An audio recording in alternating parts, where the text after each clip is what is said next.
ท่านอาจารย์ท่านพ่อครูอภิวัฒนวิกรมเจ้าวาดวัดปักตังเจริญผู้ดำเนินรายการเสียงธรรมแสงอรุณและรายการอู้จ่าภาษาธรรมพร้อมไปด้วยท่านครูบาอาจารย์พระสงฆ์องค์สังฆเจ้าภิกษุสามเณรทุกรูปทุกองค์ที่ท่านได้เปิดวิทยุรับฟังอยู่ต่างวัดต่างวาด้วยความเคารพอย่างสูงสุดยิ่งครับผมสวัสดีเจเจ้าหน้าที่ของเฮาขอเจริญปอนคณะสัตยาญาติโยม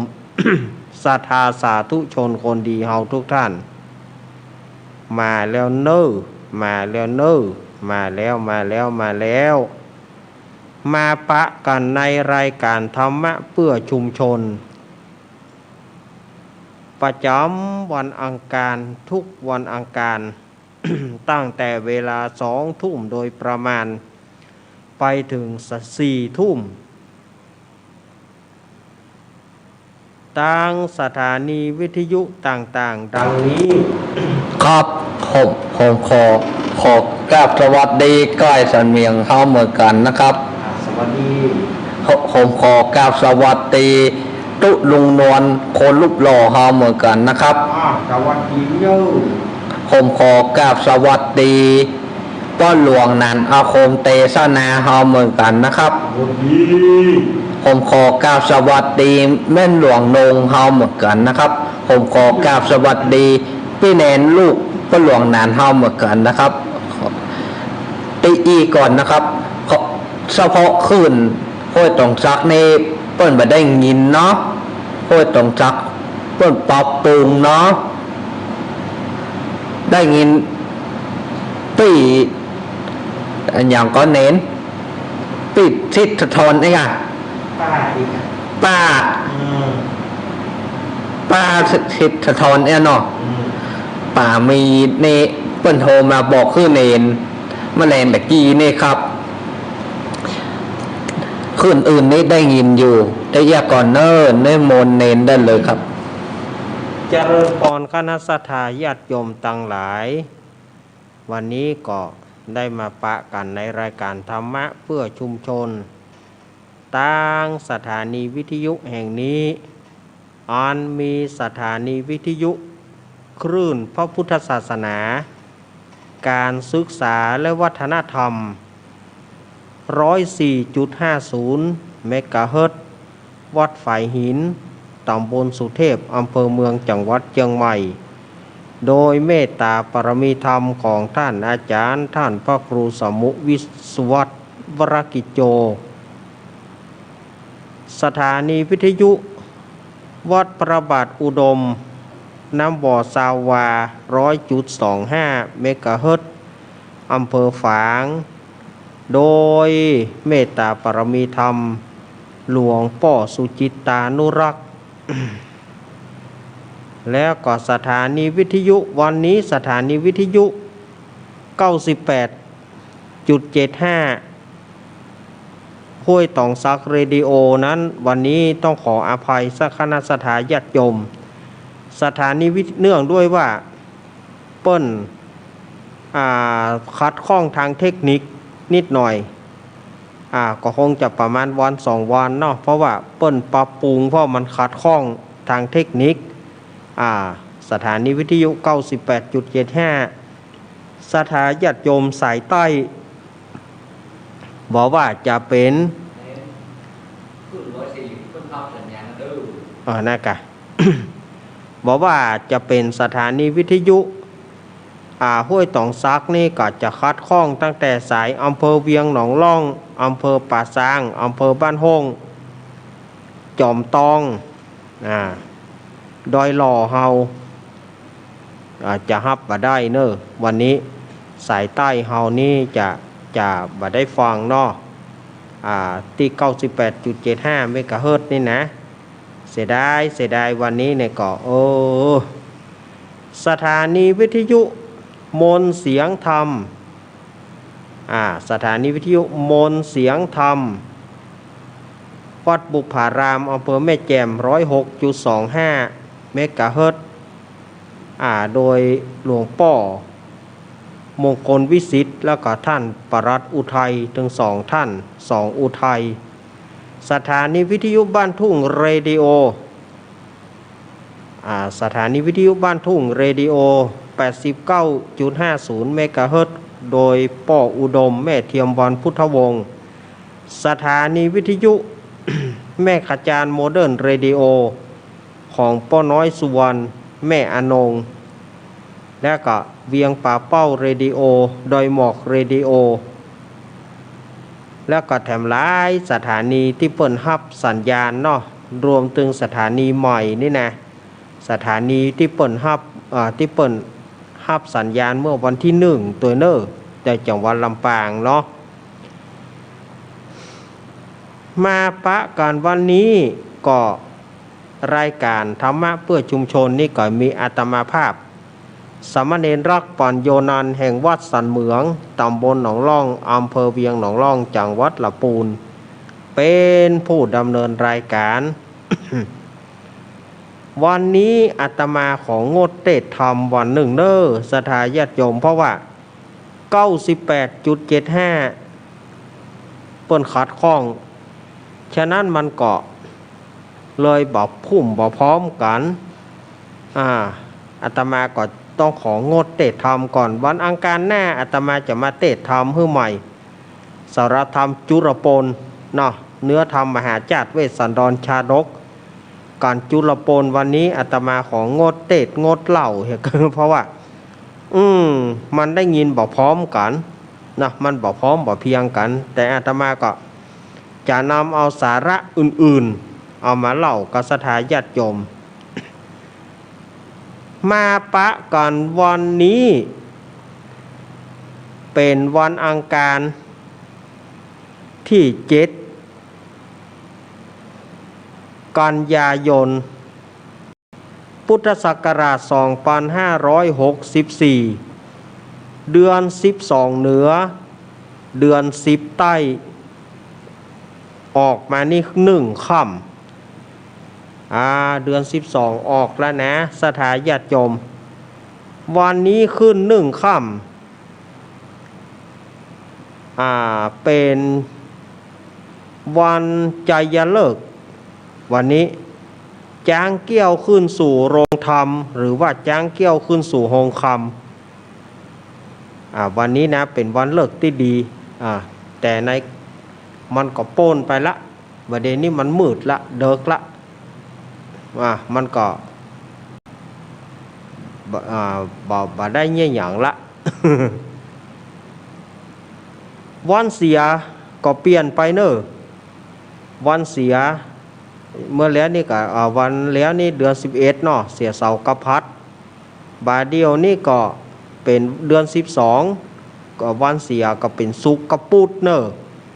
วันพุกนี่วันที่2วันพุกนี่2ค่ำพุกนี่2ค่ำเป็นวันเสียแล้วก็เป็นวันผีหัวหลวงโดยเป็นวันผีหัวหลวงจะได้ตามฉลกบอกว่าฟังธรรมกลางป่าจ้าวันพุกนี่นะฟังธรรมกลางป่าจ้าแล้วก็เป็นวันเสียโดยสุกกระปุดกระจายไปได้นะปื้อมาปะกันแล้วบ่ฮื้อกาดแก้วเสียเวลาเชิญศรัทธาญาติโยมได้ไหว้พระและอาตมาจะสืบชะตาแล้วก็อาจจะได้มีการสืบชะตาสักกอมหนึ่งเนาะสืบชะตาสวดปารมี30ตัดสวดใจยสังกหะวันนี้อาตมาบ่ได้เทศธรรมก็บ่เป็นอย่างนอสถาญาติโยมไว้การหน้าเนอะสถาที่เปิ้นรับการเทศการธรรมนี่นะก่อนที่จะไหว้พระก่อนที่จะสืบชะตานั่นก็อนุโมทนากับสถาญาติโยมที่เปิ้นได้ร่วมสร้างโรงครัวก็คือเปิ้นได้ร่วมได้หอมกระเบื้องมาหอมกระเบื้องปูพื้น มีโยมปี้ทัศพรวงจันตาสันผีเสื้อในเมืองเชียงใหม่นี่เปิ้นก็ฮับอยู่2 ตารางเมตรห่วมกับ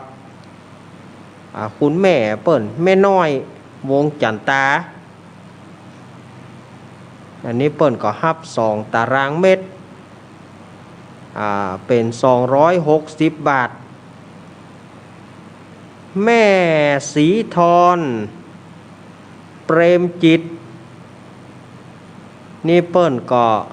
ห่วมกระเบื้อง300 บาทแล้วก็การเทศของอาตมาเปิ้นว่าขอเทศมาลายโพดเนอก็ต้องเดือน12 เปงบนนอแม่สีทรอันนี้เปิ้นจะตานหาป้อสีทนเปรมจิตแล้วเปิ้นก็ยังฝากส่งกาแฟมาให้อาตมาแล้วก็ขนมให้เจเจ ขนมให้เจเจตัวเนอะกาแฟให้เจเจตัวเจเจว่ากาแฟเน้นเอาไปเตอะผมจะเอาขนมก็เจเจก็เอาขนมไปเหีย นี่เปิ้นก็ร่วมบริจาค500 บาทเนอ500 บาทอนุโมทนากับแม่สีทรด้วยเนออันนี้500 บาทกระเบื้อง300การเทศ200ก็ขอบคุณตังโยมแม่พรป่าเศร้าเนอแม่พรป่าเศร้านี่เปิ้นก็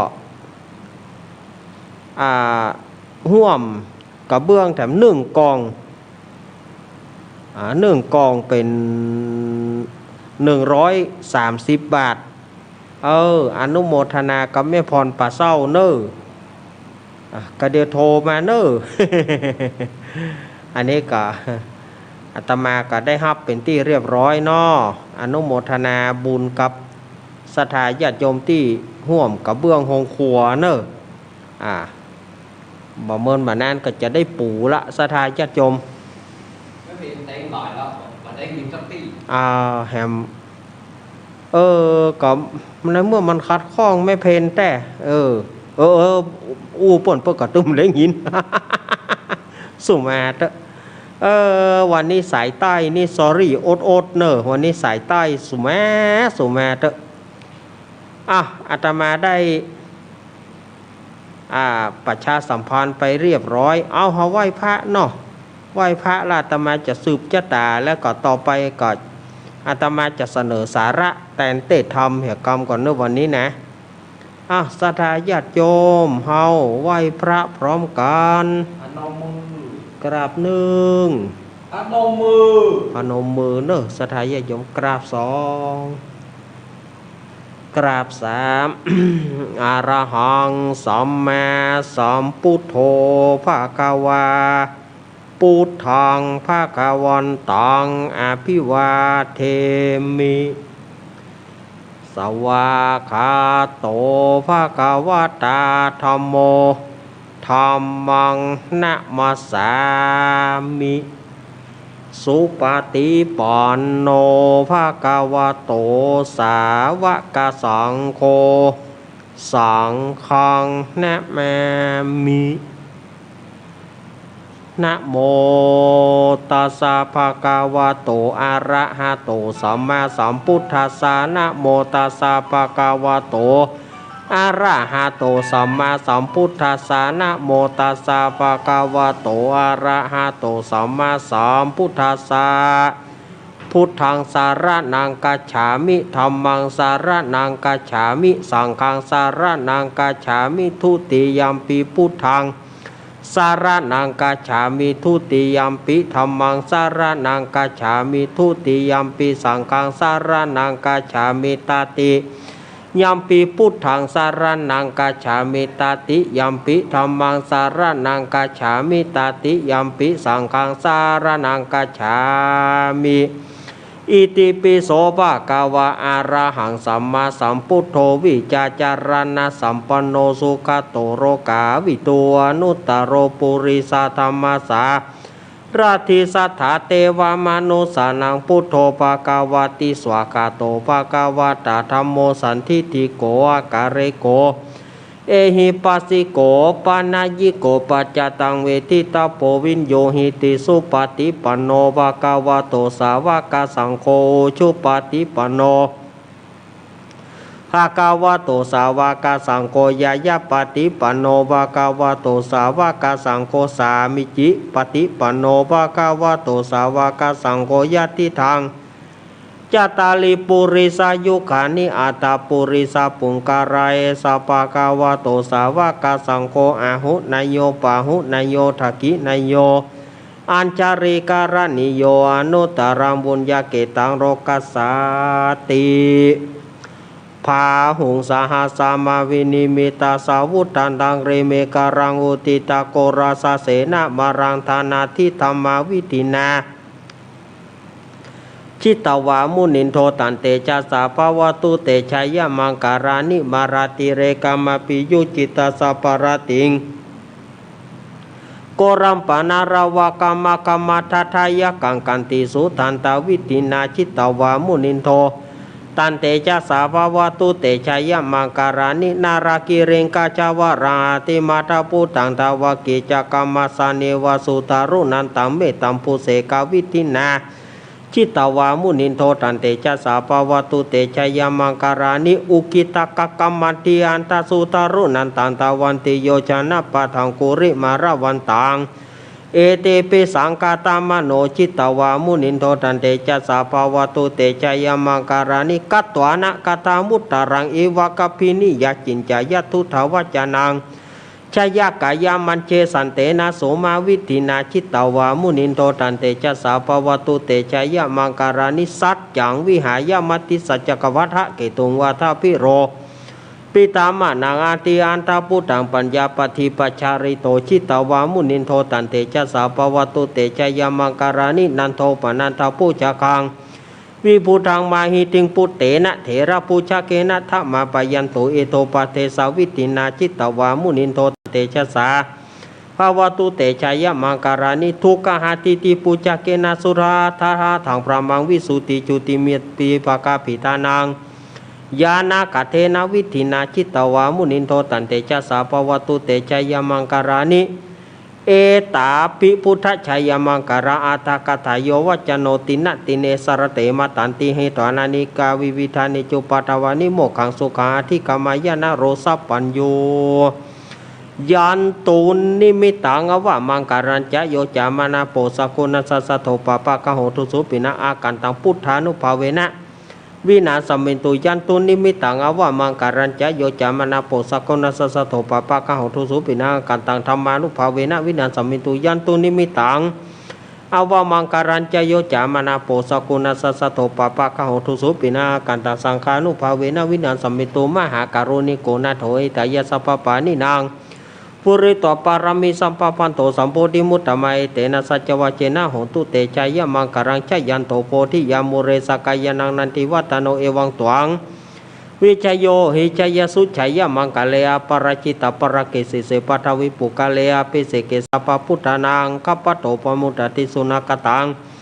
สุมังการังสุปปะตังสุหติตังสุกโนสุโมโหโตจะสุยิตังพระมัจจาริสุวรักขินังกายกัมมังวาจากัมมังปัฏฐกินังปัฏฐกินังมโนกัมมังปณิทิเตปัฏฐกินาปัฏฐกินานิกัตตวนารพันตเตปัฏฐกิเน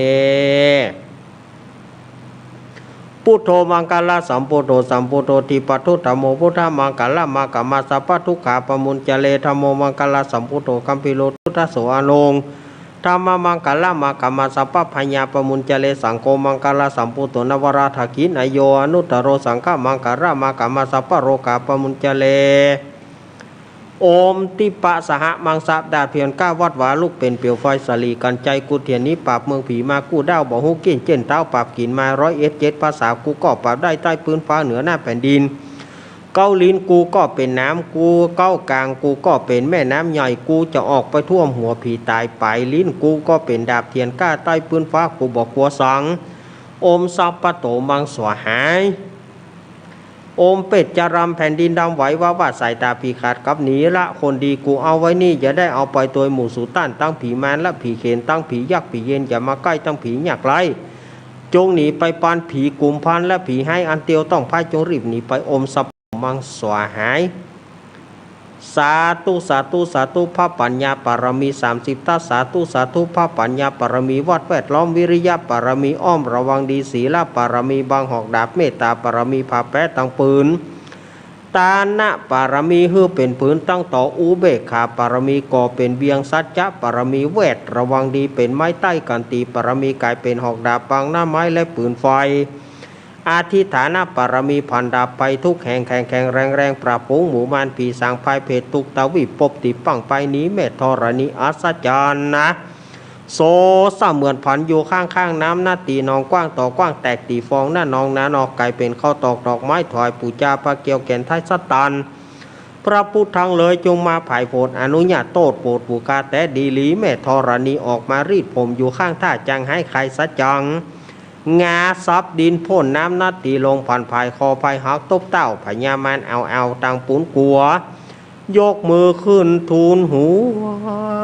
ใส่ก้าวว่าผู้ข้านี้ชื่อว่าลูกศิษย์พระพุทธเจ้าตนมีบุญสมปานอันมากนักพระพุทธเจ้าจึงจะตั้งปัญญาปรมีไว้เก้าจันตั้งไว้ตั้งหน้าก็ได้เก้าจันตั้งไว้ตั้งหลังก็ได้เก้าจันตั้งแต่หัวแผ่วตีนก็ได้เก้าจันตั้งแต่ตีนเพียวหัวก็ได้เก้าจันแสนว่าแม้นว่าลูกปืนมันจะมาเสมือนโฟนแสนหาก็บ่อาจจักมาไกลได้ข้าพเจ้าเลยได้ว่าโอมพุทธกุณังโอมธรรมะกุณังโอมสังฆกุณังโอมพุทธอินตาโอมธรรมะอินตาโอมสังฆอินตาอัสสะอัปแม่ธรณีผู้อยู่เหนือน้ำผู้อยู่กำแผ่นดินกลางข้าได้เลิกคิดถึงคุณพระปิตาคุณพระมารดาคุณครูบาอาจารย์กูลเทวบุตรเทวดากูลพระเกี้ยวเจ้าทั้ง3ประการคือกูลพระพุทธกูลพระธรรมกูลพระสงฆ์กูลแดดกูลฝนกูลน้ำกูลลมกูลดินกูลไฟกูลกุศลเจ้าก็ดีกูลพระโตนภาวนาก็ดีกูลนางอุทราก็ดีกูลพระปัญเจกับพุทธเจ้าก็ดีกูลแม่ธรณีก็ดีกูลเจ้าแม่กวนอิมบรมโพธิสัตว์ก็ดีจงมากำหน้าและกำหลังตนตัวแห่งข้าพเจ้าและศรัทธาญาติโยมที่ฟังสถานีวิทยุกู้สถานีนั้นจงจักมีเตี้ยงแต่ดีหลีจิมแต่เตอโอมพุทโธพุทธังหัสสาโอมธัมโมธัมมังหัสสาโอมสังโฆสังฆังหัสสาโอมพุทโธพุทธังอรหังโอมธัมโมธัมมังอรหังโอมสังโฆสังฆังอรหังโอมพุทโธพุทธังกันหะโอมธัมโมธัมมังกันหะโอมสังโฆสังฆังกันหะอายุวันโนสุขังพระลังอิมัสสมิโมคลจักรวาลทาง8ทิศประสิทธิจงมาเป็นกำแพงเกี้ยวทั้ง7จานมาป้องกันหอมรอมรอบกับตัวอนันตาราชเสมานาเกเตสมันตาสตโยจนะสัสตาสาสานิพุทธชารปริเกเตระกันตุสุรกันตุอิมัสสมิงมงคลจักรวาลทั้ง8ทิศประสิทธิจงมาเป็นกำแพงเกี้ยวทั้ง7จานมาป้องกันหอมรอมรอบกับตัวอนันตาราชเสมานาเกเตสมันตาสตโยจนะสัสตาสาสานิธรรมชารปริเกเตระกันตุสุรกันตุอิมัสสมิงมงคลจักรวาลทั้ง8ทิศประสิทธิจงมาเป็นกำแพงเกี้ยวทั้ง7จานมาป้องกันหอมรอมรอบกับตัวอนันตาราชเสมานาเกเตสมันตาสตโยจนะสัสตาสหัสานิปัญเจกพุทธชารปริเกเตระกันตุสุรกันตุอิมัสสมิงมงคลจักรวาลทั้ง8ทิศประสิทธิจงมาเป็นกำแพงเกี้ยวทั้ง7จานมาป้องกันหอมรอมรอบกับตัวอนันตาราชเสมานาเกเตสมันตาสัตโยจนะสัสตาสหัสานิสังฆชารปริเกเตระกันตุสุรกันตุอาทิอุณหสวิจโยธรรมโมโลเกอนุตตโรสัพพสันตาหิตาทายะตังตองกันหายหิเตวเตปริวเชราชทันเทอมนุเสปวเกพายเกนาเกวิเสปุเตอากาลามารเนเนจสัพพสัมมามรณามุโตทะเปตัวการามาริตังทัสเสวะอนุภาเวนะหนตุเทวสุขิสัทธาสุทัสสีลังสมาทายะสัมมังสุจาริถังจาเลตเสวะอนุภาเวนะหนตุเทวสุขิสัทธาลิกิตังกินจิตังปุชังทรนังวัจจนังกรงปาริสังเทสนังสุตตสายุปวัตติสักกัตวะพุทธารัตนาโอสัทธาโอตมาวรหิตังเทวมนุสนาพุทธเตเจนะโสตินานาสันตุปัตวะสัพเพทุขาอุปสัมเมตุเตสักกัตวะธรรมารัตนาโอสัทธาโอตมาวรปริระหุปสัมมารามาเตเจนะโสตินานาสันตุปัตวะสัพเพพยา โอปัสมินตุเตสักกะตัวสังขารตานังโอสัทธังโอตมังวรังอาหุนายังปะหุนายังสังกเตเจนะโสตินานาสันตุปัตวะสะเปโรกาอุปสมินตุเตอินทะจาตาเทวจาตาพรหมจาตามหาพรหมจาตาอิสิจาตามหาอิสิจาตามุนีจาตามหามุนีจาตาปุริสจาตามหาปุริสจาตาจักรวัติจตามหาจักรวัติจตาพุทธจตาปัญเจกพุทธจตาอรหันตจตาสัพพสิทธิวิชัตรานังจตาสัพพโรกจาริยานังจตาสัพพโรกทิปติยานังจตาเอเตนะสัจวะเชนะตุยหังสุวะที่องตุตุยหังสวหายะโอมนะโมพุทธัสสะโอมนะโมธัมมัสสะโอมนะโมสังฆัสสะสยติทังโหรูสวหายะอินทะจตาเทวจตาพรหมจตามหาพรหมจตาอิสิจตามหาอิสิจตามุนีจตามหามุนีจตาปุริสจตามหาปุริสจตาจักรวัติจตามหาจักรวัติจตาพุทธจตาปัญเจกพุทธจตาอรหันตจตาสัพพสิทธิวิชัตรานังจตาสัพพโรกจาริยานังจตาสัพพโรกทิปติยานังจตาเอเตนะสัจวะเจนะตุยหังสุวะที่องตุตุยหังสวหายะโอมนะโมพุทธัสสะโอมนะโมธัมมัสสะโอมนะโมสังฆัสสะสยติทังโหรูสวหายะอินทะจตาเทวจตาพรหมจตามหาพรหมจตาอิสิจตามหาอิสิจตามุนีจตามหามุนีจตาปุริสจตามหาปุริสจตาจักรวัติจตามหาจักรวัติจตาพุทธจตาปัญเจกพุทธจตาอรหันตจตาสัพพสิทธิวิชัตรานังจตาสัพพโรกจาริยานังจตาสัพพโรกทิปติยานังจตาเอเตนะสัจวะเชนะตุยหังสัวที่องตุยหังสวหายะโอมนะโมพุทธัสสะโอมนะโมธัมมัสสะโอมนะโมสังฆัสสะสยติทังโหรูสวหายะอายุวัฏโกธนวัฏโกสิริวัฏโกยัสสวัฏโกภรวัฏโกวันวัฏโกสุขวัฏโกโหตุสัพพทาทุกโรกาพยาเวราโสกสันตุจุปัฏฐวาเนกาอันตรายปีวินาสันตุจเตจสัจจยสิทธิทานังลาฟังโสธิภคยังสุขังพรังสิริอายุจวันโนจะโพคังวุฒิจะยสวาสัตตวสาจะอายุจะชีวสิทธิพวันตุเตพวัสสปีติโยมิวจันตุสัพพโรโกวินาสตุมาเตปวัตวันตารโยสุขีติกายุโกภวะพิวัตนาสิริสานิจังวุธาปัจจายโนจตารโรธรรมวัฏันติอายุวันโนสุขังพรังพวัตุสัพพมังการะขันตุสัพพเทวตาสัพพพุทธานุภาเวนัสสทธาสุถิงพวันตุเตภวตุสัพพมังการะขันตุสัพพเทวตาสัพพธรรมานุภาเวนัสสทธาสุถิงพวันตุเตภวตุสัพพมังการะขันตุสัพพเทวตาสัพพสังฆานุภาเวนัสสทธาสุถิงพวันตุเตอโรกายปารมาราภาสันทุติปารมังตานังวิสาสังปารมายตินิปานังปารมังสุขังตุสาอ้าวสถาญาติโยมวันนี้เสียดายสายใต้ฮับบ่ได้สายจอมตองเวียงหนองล่องดอยหล่อป่าสางบ้านโฮงเสียดายเหมือนกันสถาญาติโยมฮับบ่ได้แต่วันนี้ว่าเป็นอย่างนอเอาไว้อังคารหน้าว่าความจริงวันนี้แม่เพนเปิ้นจะตานเตียงแม่เพนเปิ้นถวายเตียงเพื่ออาตมาหลังแล้วเปิ้นจะตานอาตมาก็ว่าจะปอนตานเตียงปรากฏว่าสถานีวิทยุโซนใต้บดีเอาไว้การหน้านอแม่เพนก็ตานนอน่ากะมันบ่ได้ยินนะอันเปิ่นบ่ได้ยินประกอบบ่จ้างเนี่ยได้เอาไว้รอบหน้านอหน้าก้อยตานเตียงศรัทธาญาติโยมมาเลยมามัดมือก่อนมัดมือศรัทธาญาติโยมที่เปิ่นฟังอยู่จะมัดมือมานะกะ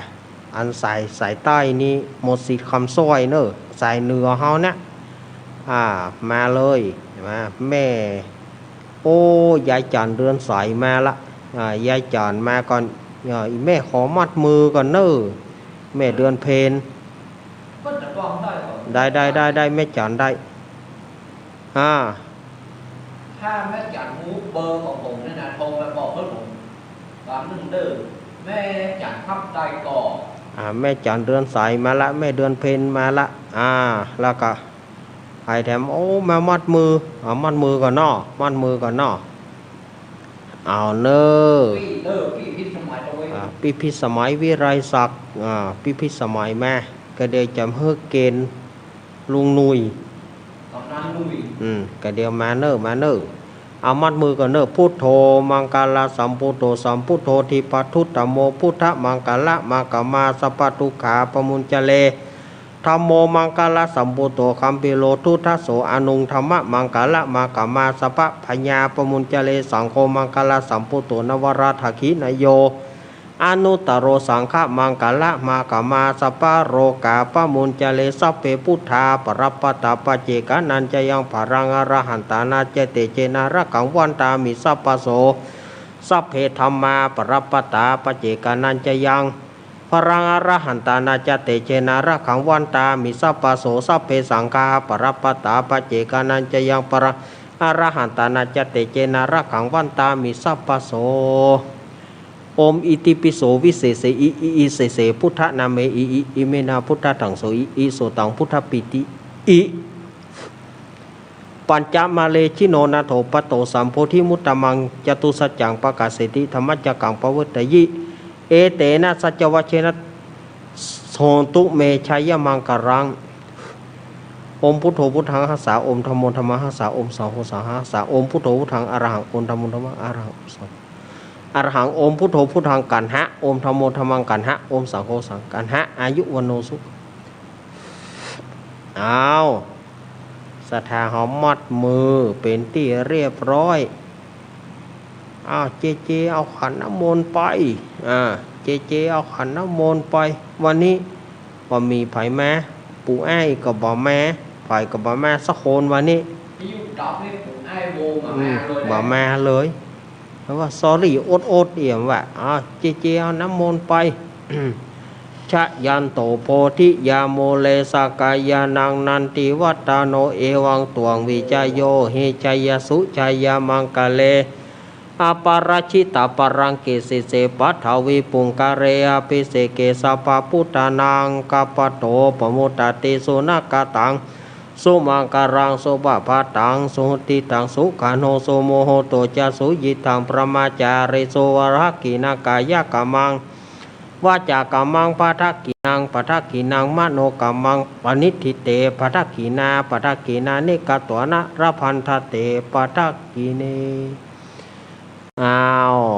โหมน้ำมนต์เป็นที่เรียบร้อยต่อไปเป็นการเกณฑ์สังเกณฑ์การสวดเนอ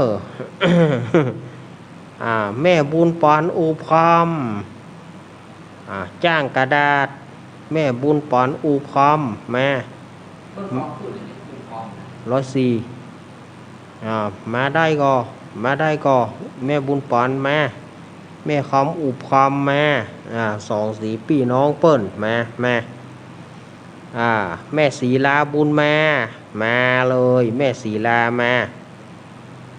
แล้วก็ไผ่แม่จันเรือนสายแม่เดือนเพ็ญทิมวางมาเลย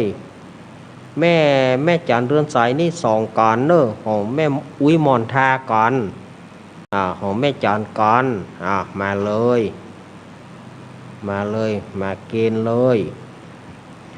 แล้วก็โยมพี่พิสมัยวิไรศักดิ์แล้วก็ทีมงานโยมพี่พิสมัยวิไรศักดิ์แล้วก็ทีมงานมาเลยพ่อกำนันลุงนุยสว่างเมฆพ่อหลวงบุญธรรมเรือนรับเราพ่อหลวงบุญธรรมเรือนรับเรามาเลยพ่อหลวงบุญธรรมพ่อล่ามดวงวัยวัจกรมาพ่อล่ามดวงมาล่ามดวงยังมาแบบว่าบอกคุณดี มาเลยได้ยินแล้วมาพ่อล่ามมาไปด้วยคุณดี พ่อดวงมาแล้วก็ไผ่แถมแกซ้อมขึ้นมาไปด้วยยุ่งพอดีมาโปรแกรมมาได้ก็มาเลยมายุ่งมาต้องมันมาไปด้วย เอ้าแล้วก็ พอเราก็เป็นระบบคุยมันสมโพธิเรา ทีมงานธรรมะคลายเครียดเฮามาทีมงานธรรมะคลายเครียดแม่บุญปีอะฝ่ายแม่จันสมมณีจักรแม่จันสมเนียมมโนมาแม่สมถึง2สมนั่นนะมาเลยมาเกณฑ์มาเลยเกณฑ์กันสวดแล้วก็ทีมงานธรรมะคลายเครียดแม่พรป่าเศร้ายายพรร้องงัวแดงสันกำแพงเจียงใหม่การมาต้อมก้อม การมาต้อมก้อมโอ้เอียวบางห่างน้อยมายายพรมาแม่สายพินกัลยาแม่ตาน้อยแม่จันฟองปงดอนแม่กองแรงห้วยน้ำเย็นป้อน้อยผลป้อน้อยบุญปานป้อบุญศรียานะศรัทธาญาติโยมกูคนเนออาตมากับตาคนหนึ่งยังคนหนึ่งเอามารวมกันเลยโอ้อันบอกเขือเนี่ย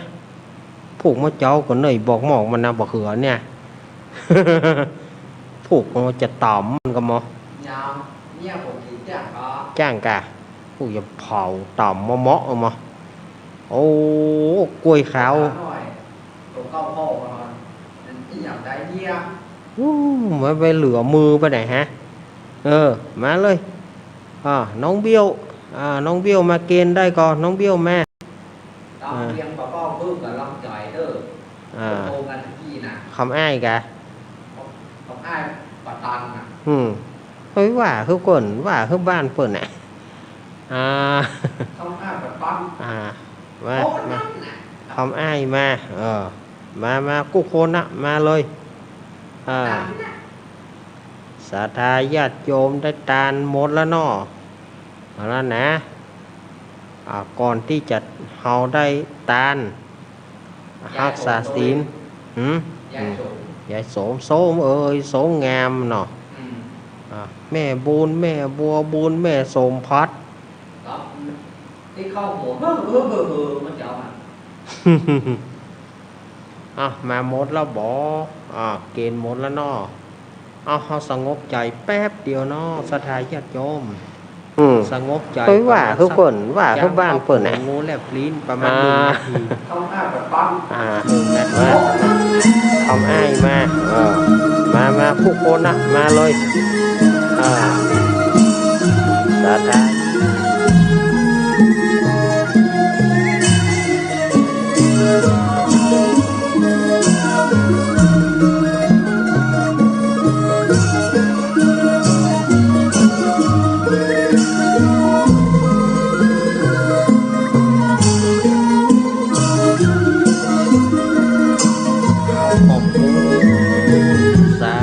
อนุโมทนาวันนี้โซนใต้หมดสิทธิ์คำซ้อยโซนใต้บ่ได้อันเกณฑ์กระเปิ้นอุ้ยอ้วนเอาไว้รอบหน้าเนาะอุ้ยอ้วนเนาะ มาเอาปอนก่อนเนอยะถาวาริวหาปุราปริปุเรนติสากรังเอวะเมวะอิโตทินังเปตานังอุปคปติอิชิตังปาทิตังตุมหังคิปะเมวะสมิสตุสัพเพปุเรนตุสังกปาจันโทปนะระโสยถามณีโจติระโสยถาภวสัพพิติโยวจันตุสัพพโรโกวินาสันตุมะเตภาวะตวันตารโยสุขีติกายุโกภาวะอภิวาทานาสีริสานิจังวุธาปจายโนจตารโรธรรมวัฏันติอายุวโนสุขังพระรังสาธุวันนี้เอาวันตาหลวงแบบเจียงใหม่เนาะวันนี้แบบวันตาหลวงแบบเจียงใหม่ วันนี้นะเมื่อเราบัดได้ขึ้นวันตาข้าลืมไปแล้วกันนี่ฮะ บัดได้ว่าหลายวันเนาะวันตามีพุทธังสัพปังเมโตสังกามันทะเมพันเตวันตามิธัมมังสัพปังเมโตสังฆมันทะเมพันเตวันตามิสังฆังสัพปังเมโตสังฆ คามาทะเมพันเตวันตามิคูรุโอปัชชัยยาจาริเยสัพปังเมโตสังคามันทะเมพันเตวันตามิกัมมะฐานังสัพปังเมโตสังคมาทะเมพันเตวันตามิอารามเมพัทธสีมายังสัพปังเมโตสังคามันทะเมพันเตวันตามิเจติยังสัพพังสัพพัทธาเนสุปฏิทิตาสรีราตาตุมหาโพธิงพุทธรูปังสักการังสัทธานาคะโลเกเตวะโลเกพรหมะโลเกชมพูทิเปรังกาทิเปสรีราธาตุโยเกสาธาตุโยอะระหันตาธาตุโยเจติยังกันทะกูติงจตุราสีติสหัสเสธรรมกันเตสเปสัมปาทเจติยังอาหังวันตามิสัพปะโส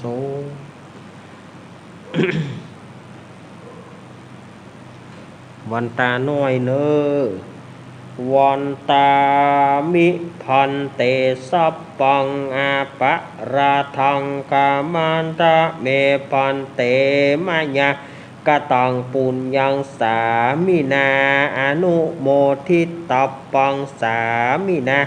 กตังปุญญังไมหังทาตาปังสาตุสาตุสาตุอนุโมตามิจัตตาโยสัมมาวสันติอายุวันโยสุขังปะยังสาธุสาอ้าวเรียบร้อยไปศรัทธาญาติโยมอยากจะเปิดสายเลยครับ ก็ วันนี้ มันค่อนข้างจุกละฮุกน่าอินดูสายใต้เนาะดอยหล่อสันป่าตองจอมตองเวียงหนองล่องบ้านโฮงป่าซางเปิ้นบ่ได้ฟังแต่อาตมาก็เป็นกำลังใจขอให้ปันได้ยินเนาะเผลอวันพุธเมื่อเจ้าจะได้ยินลำหู ศรัทธาญาติโยมวันตั้งแต่วันนี้เป็นต้นไปเปิ้นเรียกว่าเป็นวันกตัญญูต่อญาติพี่น้องเป็นวันกตัญญูต่อบรรพบุรุษที่เปิ้นร่วงรับดับขันไปอย่างวันกันทำหมูยังไงอยากเข้าปากเนี่ยก็ไปปากวัดอันนั้นกันอันนี้ก็โดยนักเกี่ยวกันหันศรัทธาญาติโยมก็ประชาสัมพันธ์วันอังคารที่14นี่ก็เชิญชวนไปตานน้ำตานธรรมกันที่ดอยนางเกี้ยวเนาะดอยนางเกี้ยวศรัทธาญาติโยมตั้งเวียงป่าเป้าก็ไปปะกันได้วันนั้นนะศรัทธาญาติโยมที่ไปก็ไปปะกับอาตมาได้พอเปิ่นจะตานน้ำตานธรรมอาตมาก็จะไปตานธรรมเพื่อป่อปุณะ อาตมาก็จะไปตานธรรมตัวเปิ่นเนาะไปตานธรรมเพื่อป่ออาตมาก็จะไปตานธรรมเพื่อป่อไปตานธรรมเพื่อญาติตัวอาตมาก็ตั้งใจว่าจะไปเหมือนกันวันนั้นตานธรรมเพื่อป่อแต่ที่วัดอาตมาก็จะตานอยู่นะไม่ใช่ว่าไปตานปุ้นอย่างเดียวอาตมาก็จะ มาตานวัดเฮาตัวอาตมาก็แต่จะไปห่วมเปิ้นในการที่จะไปตานน้ำตานธรรมศรัทธาญาติโยมตองเวียงป่าเบ้าก็ไปปะกันแม่สีดาแม่สีดาไปปะกันแม่สีดาแม่สีดาจะไปก็ไปปะกันได้ป้าสีดาคนงามถามหาพระรามบอกพระรามบอกมีพระรามบอกมาเตื้อถามพระลักษณ์ไว้ไหนพระลักษณ์มีเนี่ยพระลักษณ์มีเนี่ยว่าเล่นแม่สีดาพระรามมีเนาะ พระรามเปิ้นบ่แม่มีก็พระลักษณ์พระลักษณ์มีเนี่ย พระรามมีขนมพระราม ไหน บนดอย อืม พระรามแบบต้นลุงหน่อย ว่าเขาเปิ้นงอบอกกอกท่าบ่าจีขอมานี่กำไรเนาะ ศรัทธาญาติโยมก็ในช่วงของเดือน12อย่างที่อาตมาไปนั่นนะเดือน12เนี่ยเป็นเดือนแห่งกตัญญูตลอดตั้งแต่วันนี้เป็นต้นไปนะศรัทธาญาติโยมตั้งแต่วันนี้เป็นต้นไปเนี่ยเปิ้นจะมีการตานน้ำตานธรรมตานสลงสลากตานสังตานต้นเงินเพื่ออุทิศบุญไปหาญาติพี่น้องผู้วายชนผู้ที่เปิ่นได้ล่วงลับผ่านไปเจ็ดเจนขับกุลเป็นเก้าเจนขับกุลเป็นแดนแสนเจนขับกุลเป็นขนาดดูญาติโยมว่าเปิ้นจะเฮาบ่ฮู้เฮาบ่ฮู้ว่าในจำนวนนั้นจะเป็นญาติเฮาก็พ่อตามนายธรรมเปตพีนายธรรมเปตพีนั่นเปิ้นบอกว่าเปิ้นจะปล่อยฝูงผีฝูงเป็ดมาเสาะหาของกินของตานแล้วว่าของกินของตานนั้นน่ะพ่องก็ว่าโหญาติเฮาจะไปเป็นเทวบุตรเทวดาเปิ้นจะมาก็เฮาจะไปหูจะได้บ่มีเฮามีไผหูอ่ะ เพราะอาตมาเขาก็ปุถุชนทั้งหลายแต่ก็ทำให้ญาติโยมได้สบายใจอย่างอาตมาเขานี่เป็นไปรษณียบุญครูบาอาจารย์พระสงฆ์องค์เจ้านี่นะเป็นไปรษณียบุญไปรษณียบุญก็เปิ่นมาตานก็ปอนเฮ้อขอไปรอดไปถึงคนนั้นคนนี้คนนั้นคนนี้ที่ตามญาติโยมเขียนแสลงนั่นนะ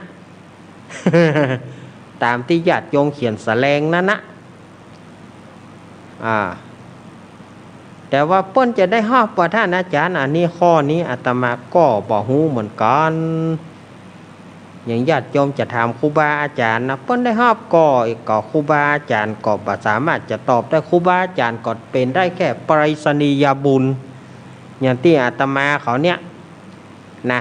พระสงฆ์องค์เนนเฮาก็เป็นไปรษณียบุญปอนเฮ้อ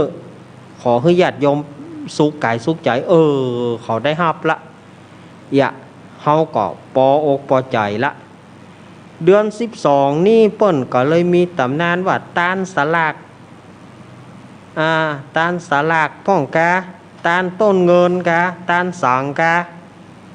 ตานธรรมกาขันเข้ากานี่ แล้วเฮาจะตานขันเข้าวันพูดป่นดีตานก็อาจารย์ถ้าถึงในการตานเนี่ยเปิ้นบ่มีจำกัดการอันนี้อาตมาบอกนะเปิ้นบ่มีจำกัดการคือที่เปิ้นวันพูดเปิ้นเจือคำว่าผีบ่กิน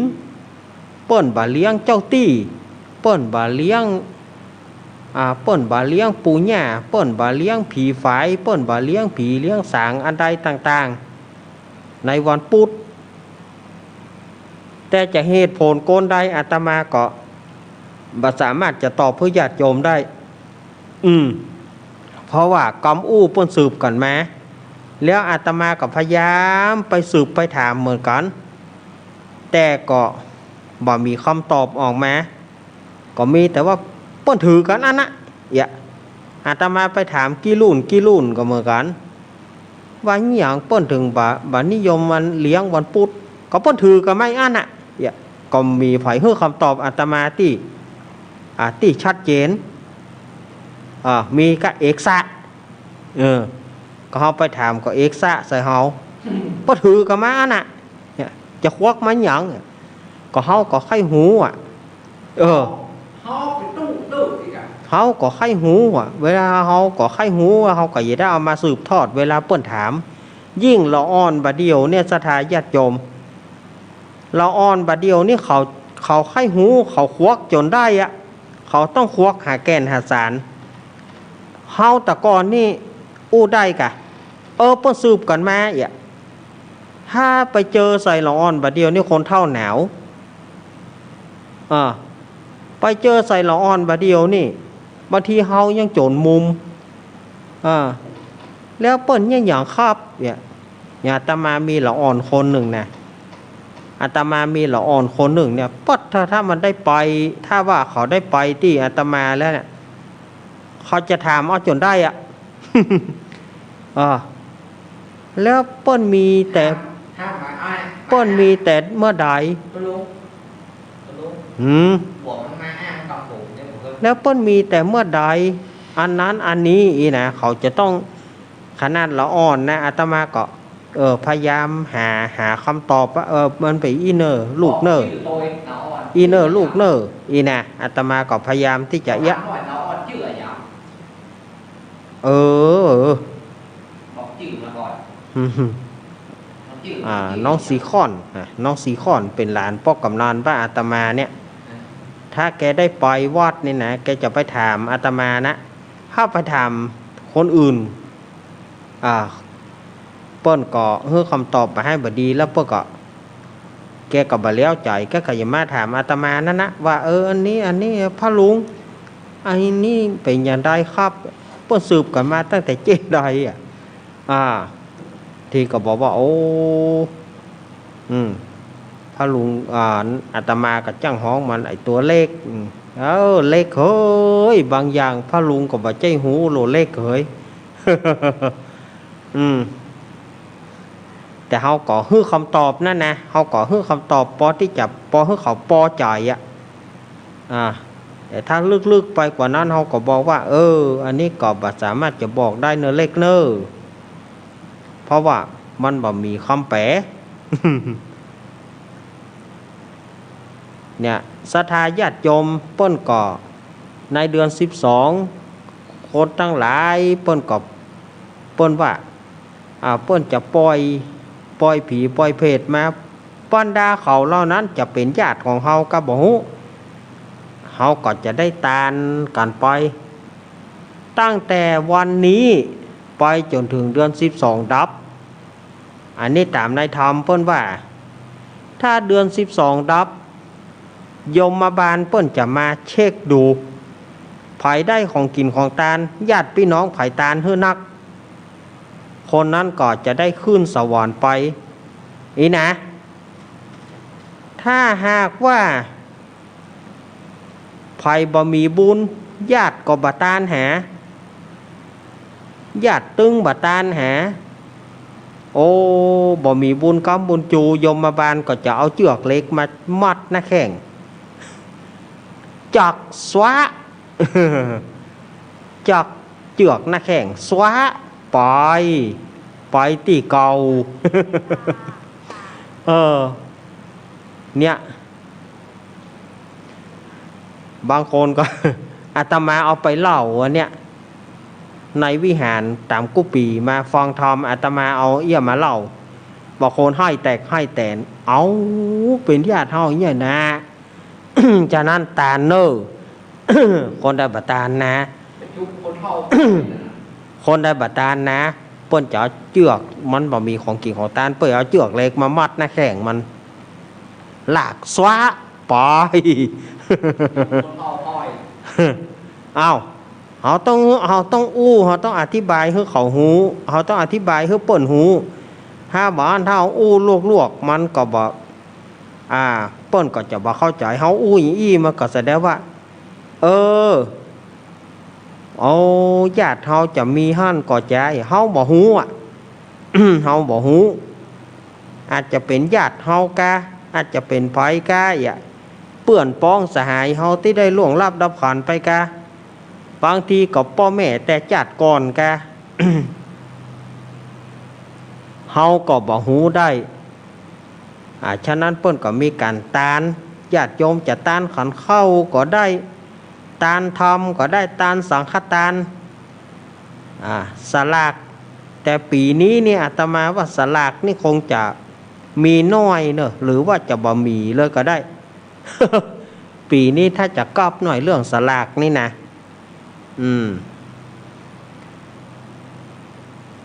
แต่ละประเพณี ก็มีเหมือนกันแต่ละภาคอย่างภาคกลางพวกก็บอกว่าเป็นวันเพ็ญเดือน10พวกก็ตานหาญาติเหมือนกันถ้าไปทางใต้พวกก็ชิงเปรตก็คือการตานนั่นนะแล้วทางภาคอีสานเปิ้นก็ภาคอีสานเปิ้นก็เรียกว่าทำบุญเข้าสากก็คือกินสลากบ้านเฮานั่นนะเปิ้นเฮาว่าทำบุญเข้าสากบ้านเฮาก็เดือน12เปงแฮะแล้วคนจีนเปิ้นก็วันไหว้พระจันทร์วันเดือน12เปงนี่นะวันไหว้พระจันทร์เนี่ยมันก็มาตรงกันนะศรัทธาญาติโยมฉะนั้นศรัทธาญาติโยมก็ตานไปเนอะตานทยอยอย่างปีนี้เปิ้นว่าบ่ฮื้อชุมนุมกันนักเฮาก็ทยอยกันตานเอาทยอยกันตานไปเรื่อยพระสงฆ์องค์เนนก็จะได้ฉันทั่วกันถ้าว่าเอาไปวันเดือนเปงนั้นนักล้ำนักเหลือมันเป็นแกงโฮแกงแฮศรัทธาญาติโยมถ้าว่าศรัทธาญาติโยมจะไม่ว่าเจ๊เดี๋ยวท่านบิ๊กบอสจะด่าหัวถ้าหากว่าศรัทธาญาติโยมเฮาจะตานนี่นะทยอยกันตานถ้าเฮาไปตานกำเดียวน้ำนองกำเดียวมันกินบะเสี่ยงมันเป็นแกงโฮแกงแฮไปเหรอมันเป็นแกงโฮแกงแฮถ้าว่าศรัทธาญาติโยมทยอยตานไปพระสงฆ์องค์เนนก็ได้ฉันได้ฉันควายกัน5หลังกะวันละ5ครอบครัววันละ4ครอบครัววันละ3ครอบครัวเฮาก็ทยอยกันตานจะฟังธรรมกะจะหยังกะเข้าหม้อแกงหม้อกะศรัทธาญาติโยมก็ทยอยกันตานตั้งแต่บัดนี้เป็นต้นไปจนถึงเดือน12ดับเพื่อว่าให้เขาได้รับของกินของตานอันนี้อาตมาก็แจ้งกับศรัทธาญาติโยมอย่างนี้เนอะถ้าศรัทธาญาติโยมจะตานที่ไหนอย่างที่ดอยนางเกี้ยวก็คือวันที่14เปิ้นจะมีการตานน้ำตานธรรมมาลัยโพธมหาวิบากเปตพีมหามูลนิพานเนี่ยญาติโยมก็ไปปูชาธรรมไปจะปูชาธรรมไปจะซื้อธรรมไปก็ได้หรือว่าจะไปปูชาธรรมที่ปุ้นก็ได้สังฆทานถ้าผ่อยบ่ได้เอาไปก็ไปปูชาปุ้นแต่ความจริงนะอาตมาว่าเฮาทำกับมือดีกว่าอาตมาว่าเฮาเอาไปของเฮามันจะเป็นน้ำพักน้ำแรงของเฮาก็จะดีกว่าเนาะอันนี้อาตมาก็บ่บังคับเปิ้นนะก็ตามเจตนาศรัทธาญาติโยมก็เดี๋ยวจะว่าอาตมาไปเหลี่ยลายเปิ้นอย่างอันอย่างอีกก็ตามใจศรัทธาญาติโยมนะศรัทธาญาติโยมจะเอาไปว่าเป็นบุญเฮาคัดได้บุญเฮาคัดได้บุญเฮาจะไปทำบุญคนเดียวเฮาอีกก็ได้ศรัทธาญาติโยมอย่ามาตานได้บอกเด้อ931อาบน้ำก็ลวดโต๊ะหัวก็ลวดอาบน้ำมาเจริญปอนจำนมัสการคุณแม่แม่จากที่ไหนแม่สายจีนคิดบ้านเจียงมันหมู่3อำเภอเจโฮมจังหวัดลำปางเจ้าเจโฮมมีเนาะเจ้าฟังอยู่เนาะเจ้าได้น้ำมนต์แล้วเจ้าฝนตกก็ตะกี้ปะโต๊ะเจ้าปะโต๊ะกะนี่ก็เกือบหลอดแล้วนะขลึงดับไปกขลึงนะตะกี้นะเกือบจะบ่ได้ดับไปกอันกะเจ้ายินดีแม่เนอเจ้าอันนี้แจ้โฮมมาครั้งแรก0892140135อันข้อความนี่ก็มองว่าจะมาเนี่ยอย่างเนาะข้อความนี่ก็7 4 5 5 3 เจริญปอน กราบไหว้สาลุงเน้น จากทางใดแม่ แม่ค้ำสันขวาแม่ใจพะเยาเจ้า โอ้ มันบัดตันแน่กูเตียวแม่บัดตันแน่ ก๋วยเตี๋ยวบะตานแน่วันนี้ตานเลี้ยวแหว วันนี้ตำเลี้ยว ตานเลี้ยวแต่ แต่วันนี้ตันแล้วได้น้ำมนต์เรียบร้อยแล้ ได้น้ำมนต์เรียบร้อยแล้ว เจ้า แม่คำฝนตกก่อนนี่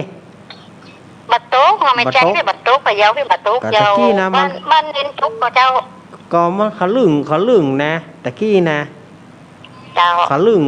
งก่อนที่จะจัดรายการว่าโอ้บ่ไหวแล้วกันหลอดแถกะอีก แต่นั่นนะคันแล้วก็รอดเนาะ มันขลึง คันแล้วก็บ่ได้พังสักกรรม บ่ได้พังสักกรรม นั่นละแม่ก็กดไหนก็ได้ก็ตึ้งเปิดตีดในคันแล้วเนี่ย เอาเดี๋ยว คัน ติด นี้ แล้ว เอ เนี่ย กับแม่กดไว้กับเจ้าแล้วนะ เอาเลี้ยวบ่ ก็ว่าบ่ตันกำบ่ ตานกำบ่อ้าว นั่นน่ะ ยินดีแม่คำเนอะ เจ้ากาไว้ตาเด้อลูกเด้ออยู่ดีมีสุขเด้อ ครับ ปลอดโควิดเด้อ ครับ0892140135มาเลยอาบน้ำโต๊ะครัวก็ลวดอาบน้ำมานายก็โอ้เจริญปอน ไว้สาลูกเน้นเจ้า แม่ แม่ จะ ฉลาดทั้งอยู่เด้อ แม่ฉลาดพังอยู่ เจ้าแม่ฉลาดเสียสอนเพิ่นฟ้าจังหวัดลำปางเจ้า โอ้แม่ฉลาดนี้ประจำเลยเนาะ เจ้าฟังประจำเลยจำได้ทั้งกันนอนหมดละเด้อ ฮอนอ้อ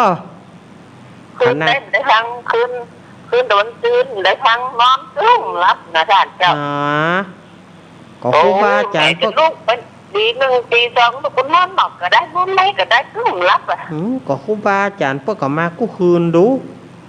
กูคืนมันมาได้ยินเจ้ามันเป็นพระห้องพระคลังเลยนะ ผ้าห้องทำแล้ว ตามได้ยินนะ Ờ. สองคืนจัดกันนำได้ยิน ได้ยินแล้วเนาะ เจ้า อนุโมทนา แม่ฉลาดเนอะ เจ้า เจ้า เจ้าสาธุเจ้า 0892140135กดเด้อ 3-5 เจริญปอน ไว้จ้าเจ้า จากตังใด ดอยสะเก็ดไปยางปอยเจ้า ดอยสะเก็ดเนาะ เจ้า แม่หยัง แม่รัตนา แม่รัตนา วันที่ด้วยนะแก้ววันที่อย่างก็เจ้า วันที่14 อ๋อ วันที่14 ค เนาะ รับ เจ้าไหว้จ่าเจ้า ขอบคุณแม่รัตนา ดอยสะเก็ด ข้าวลอยจะได้ไปปกป้องกันได้หมด แม่รัตนาวางสายเฮือกอมสมาเนอะ 7-2 เจริญปอน ไหว้จ่าเจ้า ลูกเน้น จากทางใดแม่ จากบ้านไหลนาน้อย จากลำปาง แม่น้อย เจ้า แม่น้อย แม่น้อยอุตุดี แม่น้อย เจ้า อุตุดี จากลำปาง ลำปางโอ้ บ้านไหลนาน้อย บ้านไหลนาน้อยเนาะ เจ้า แม่น้อย ตำบลโป่งจันทองอำเภอเมืองจังหวัดลำปาง ฟังอยู่เนอะน้ำมนต์ก็ได้แล้วเนอะลุงเน้น ได้แล้วเนาะ เจ้า โอ้ ไว้ตลอดเลยอ่ะ ครับ สายต้อยมาต้อย เจ้าไว้จ้ะ ขอบคุณเนอะ ไว้จ้ะ ขอบคุณแม่น้อยเนอะแม่น้อยอุสุดี สายต้อยมาต้อยนะ วันนี้ ชื่อหก สายใต้บ่ได้ ชื่อหก1-4-9-9-6 เจริญปอน ครับกราบนมัสการครับผม อันนี้066ของไอ้ายกะ ครับผม เขาอ้างมาตอน บ่ได้ได้เบอร์นี่มาตั้งแต่เมื่อใดนี่066นี่ พอผมก็เพิ่งมาเรียนศูนย์อันนี้จ้ะ ฮะ 062แล้วกัน อ๋อ ผมมี2เบอร์ อ๋อ อ้างมาตอน ก็เตื้อมันเป็น0 06 2อ่ะ 062กะแล้ว ครับผม 086นะ086นะบัดใจแล้วกะ บัดใจละ โอ้ โอ้ เปิงกันเนาะเปิงกันเนาะ ไปครับ อ๋อ เปลี่ยนเบอร์หมุนไปหมุนแน่ ครับผม เปิงกะเปิงกะ เบอร์ไปหมุนแน่ เปิงกะเพราะว่านี่เบอร์นี่บ่เคยได้ยินนี่เนาะ เขาง่ายกว่าตอ อ่าน เอ้า เขาง่ายกว่าตอนนี่หมุนไปหมุนแน่เปลี่ยนเบอร์ไปติดๆแน่ โอ้โห ตามสมัย ท่า ท่าน นหาย ท่านสมัยใหม่เสมออีเนาะ ครับ อ้าว อันนี้ก็ถึงบ้านเพื่อสมชายอำเภอเนี่ยกัน อ๋อกะ ครับผม อ้าวขอบคุณพี่ไอ้เนอ ครับต้องชัดเจนนะครับจาก ครับ ครับ ครับขอบคุณเนอ ครับจากนมัสการครับผม มาละ ขอบคุณละลายเขาง่ายกว่าตอน พี่ไอ้ปัจจอนมาละเนอ 3215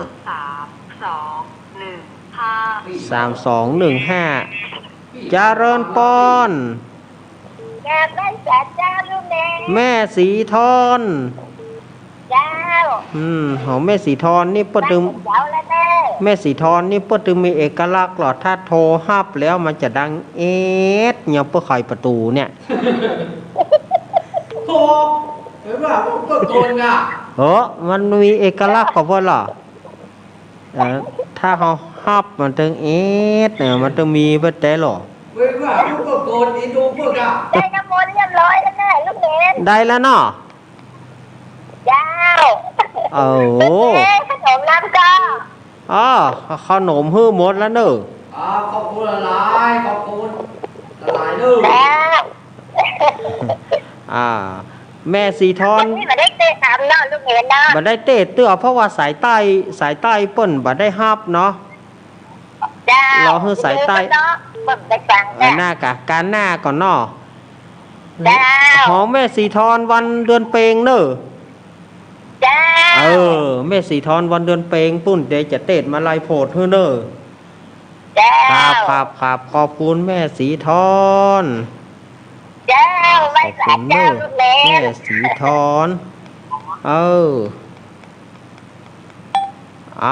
มาได้อยู่0892140135กดโอ้เจริญปอน ไว้สาครับเป็นครับ ป้อหลวงวิน ครับจัดเลเดอร์ ป้อหลวงวินวันนั้นจะไปก่อนที่อันโอ้พากันพระภูอันรังวงไม่เห็นเลย 14ฝากไปแล้วเนาะ ฝากไว้นะครับ บ่เป็นหยังเอาไว้โอกาสหน้าเนาะ ทุกคนอยู่บ้านนั้นเป็นบ้าเลย หน้ากะโอกาสตื้อได้ปลากันเนาะป้อหลวงเนาะ ก็นาไว้เนาะ ครับ เป็นบ้าเนาะ ได้ปลากันอยู่เนาะ พลังผู้บ้าเนาะ ยินดีป้อหลวงเนอะขอบคุณครับ ขอบคุณป้อหลวงวิน สารขี้เหล็ก ครับ สารขี้เหล็ก เอามาเลย0892140135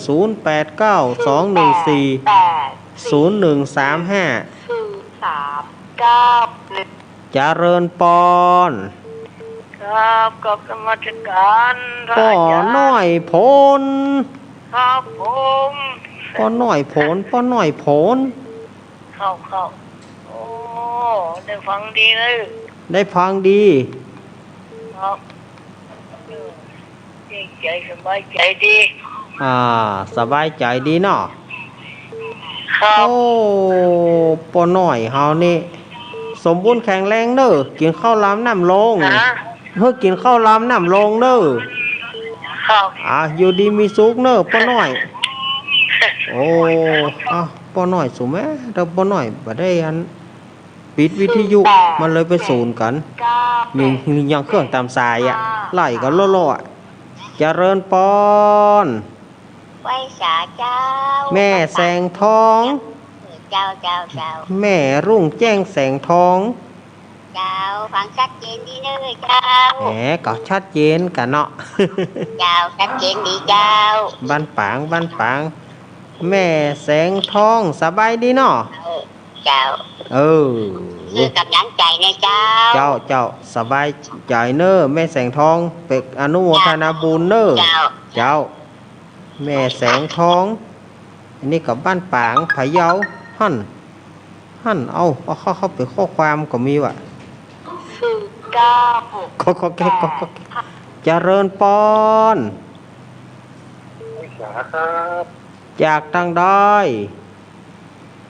งานแต่งงานน้องนานครับที่ชวนหูยึดพอดีเลย เมืองน่านเนาะ ครับผมที่ชวนหู อ๋อติดโอ้ ไก่กอไก่เนาะ ตัวไก่ที่ทุกคนครับนี่นะ โอ้ไก่ที่สุดเนาะ ครับ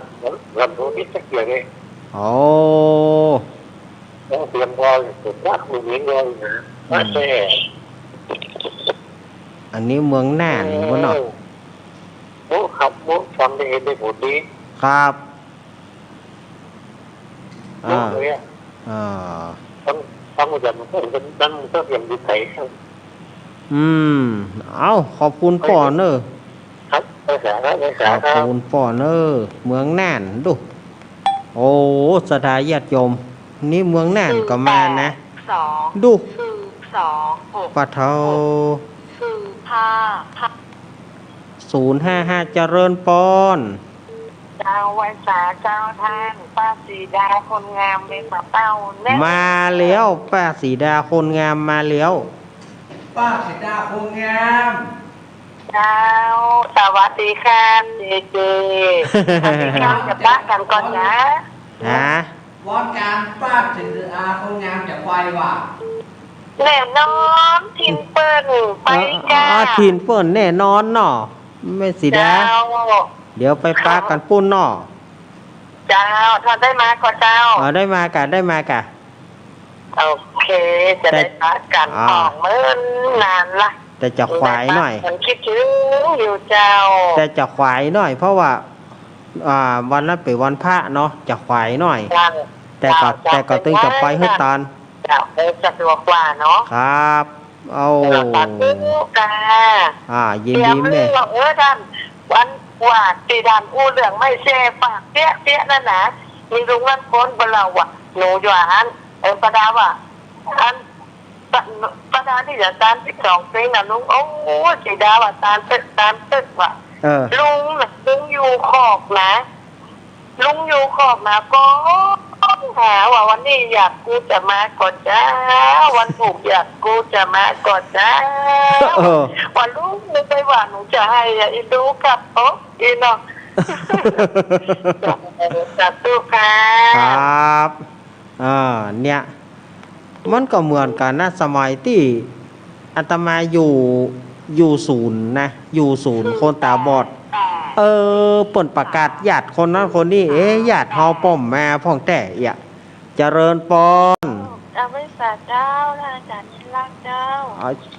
แม่พร เจ้านะเจ้า แม่พรป่าบง ได้โกงเมินละ หน้ากาแม่พรหายไป โอ้ นี่ ว่าให้ตานเปิ้ลนะ นะ กดติดลุดอ่ะ ดูโอ้สายแน่นหนานะแม่พร จะฟังตั้งแต่เช้าแล้วเนี่ยตั้งแต่ท่านอาจารย์ใหม่ๆมาเจอจัดเริ่มใหม่เริ่มละ กะ พระเจ้าวันฟังกุศลกุองค์นะเจ้านะ ค อา รับ จารย์ ครับ เจ้าเป็นกำลังใจเนอะ ดีแม่พรเนอแม่พรป่าแม่พรป่าบงฝางแม่ปานีมณีจร 09 ป้อน้อยบุญปอนเจริญปอน ไว้สาเจ้า จากตังได้ บัดซ่าบันมะกอกบัดซ่าเนี่ยพูดจากที่ครอบมาเสีย บ้าน ไม่แก้วนะเจ้า แม่แก้วไอ้เนาะ เนี่ย31ค่ะเนี่ยครบ31เดี๋ยวแล้วนะ โอ้ เนี่ย ติดแล้วติดแล้วโอ้ดีใจขนาดนี้ลูกเรียนนี่เก่งเจ้าว่ะนี่ออกไม่ลงเนาะออกไม่ลงก็72อ่ะนะ 72เนาะ เจ้า บ้าน ก ก อกไปติดต่อวันนี้เจ้าเขาจดเบอร์ไว้ไง ดีละ เนี่ยมาฟังวันนี้โอ้โหทำรู้กันก้อนจะดี ครับ รู้ตั้งไปพระในกันหน้า ครับ ไหววัดในเรียนแล้วเนอะ ครับ ขอบคุณหนักๆเนอะ ขอบคุณเนอแม่แก้วเนอ เจ้า สาธุ เจ้า บ้านบักกอกอ๋อบ้านแม่ฟองสติ๊กมื้อน่ะกะบ้านบักกอกแม่ฟองสติ๊กแต่ก่อนนี้ก็ไปเปิ้นขึ้นบ้านใหม่ก็ไปงานศพเปิ้นก็ไปสดายญาติโยมบ้านแม่ฟองสติ๊กนี่ บ้านแม่ฟองสติ๊ก8 4 6 7 เดี๋ยวกันเนอสทายญาติโยมเนอมาได้เลยๆเจริญพร มาประกันเจ้า ว่าได้หา ฟังตลอดโอ้ยแม่ยังนอนบ่หลับเลยถึงได้ฟังอ่ะ แม่โทรจากไหน แม่อยู่ทานทองเจ้า ทานทอง ทานทองอำเภอแม่ออนอ่ะ อ๋อ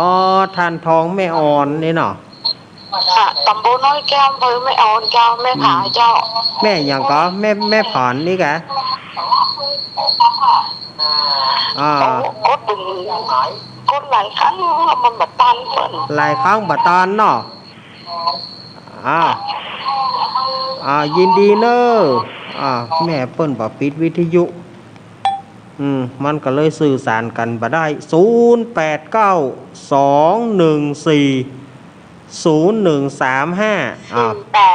7 9 มีก็หา 5 3 7 9เจริญปอน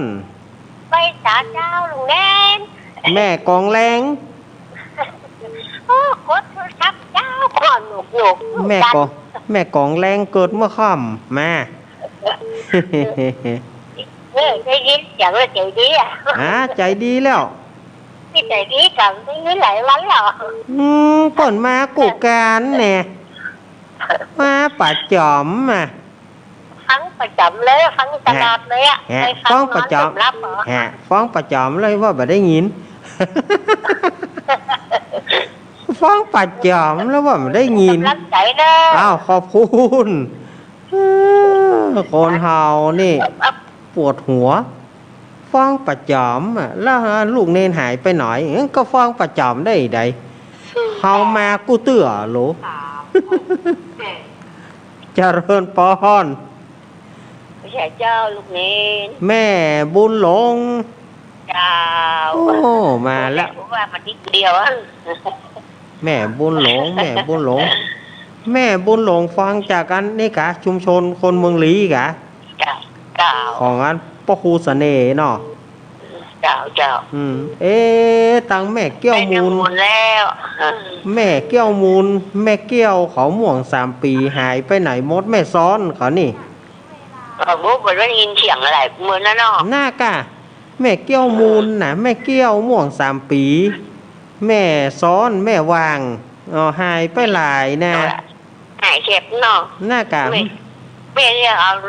อาจุดได้โชว์บุดเด็กบุดแบบนี้ แม่บุญหลงเนี่ยแน่นอน แน่นอนแต่แม่บุญหลงเขานี่นะ เจ้า ยินดีแม่บุญหลงเด้อ อยู่ดีมีสุขนะ อันลูกหนีนเด้อ ครับ อยู่ดีมีสุขเด้อกินข้าวลำน้ำลงครับ แม่บุญหลง อันนี้ บ้านบวกอยู่บ้านบวก โยมห้อมต่อนะโยมแม่อย่างที่อยู่ห้อมต่อลีแม่ซ้อนแม่วางนาทรายแม่เกี้ยวมูลหายไปนักนะตังลีนะเจริญปอน พระเจ้าลูกเล่น จากตังดอย จากสักน้อยเห็นพี่กะ โโอ้จากสักน้อยเนาะ ฮะ จำไม่ได้สักน้อยเห็นเนาะ ตังดอยนี่ฮะ ก็เขาเอาออกกันทำให้ใครเครียดทุก แม่สมเนาะ จ้า แม่สมเนียมมโนศพแม่คาหางดง ชาวติดแล้วเนี่ยมันแม่ไม่ได้ออกประจำเลย ก็น่ากะ ตัวจะจำจ้า ก็น่ากะฟังหาหน่อยก็ได้นั้นมันฝนตกเป็นแฟ้ห้องฝนตกเจ้า ก็เลยบ่ได้เข้าร่วมตัวเอง นั่นกล้าถามว่าไม่สมไม่น้อยอ่ะจ้ะวันนั้นว่าจะเอาไตเพลงก่อน แล้วก็ไม่แหลก็ได้น้ำมนต์แล้วเนอะ ได้น้ำมนต์แล้วเนาะไม่สมเนาะ ยาวไม่ได้กุดตัวกู้อังแคารนะครับ วันอังคารทุกวันอังคารนะอ๋อทุกวันนะ เอา แหมนี่ ดี เนาะ แล้ว แล้วก็ฟังกระชัดเจนดีเนอะ ครับ อันสวัสดีดีเจด้วยเนอะเจ้า ครับสวัสดีผมครับ อ่ะปีนี้ไม่สมเนอะ เจไม่ใช่เสียออกแหลมแล้วแม่ใครหัว ไข้หัวเนาะ เอาไปเที่ยงนี่มันก่อนนี่เนาะ มันมาจากอ้ายอ่ะอย่าง ขอบ ก็ ขอบคุณเนอะ ดูอ้ายเนาะ หน้ากาก ว่าเจ้า ครับเฮ้ยจะไม่หอนน่ะเดียมนะอุ้ยจะหอนหาหย่องก็เนี่ย โอ้เวลาอาตมานอกอยู่เนอะวันนี้ เปิดสายอย่างนอกเนอะเจริญปอน ไปขาดโอ้ยเนี่ยโต๊ะเดี๋ยวได้หูก็แปลไปแล้ว ที่จะหน่อยตอนนะฮะ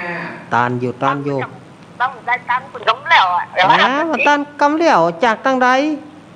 อยากแม่สวยจ้ะ แม่สวย สวยเจ้า แม่หยัง แม่เอ้ยชายคง บ้านตลาด ฮะแม่เอ้ยบอกเคยบอกชื่อนะเนาะ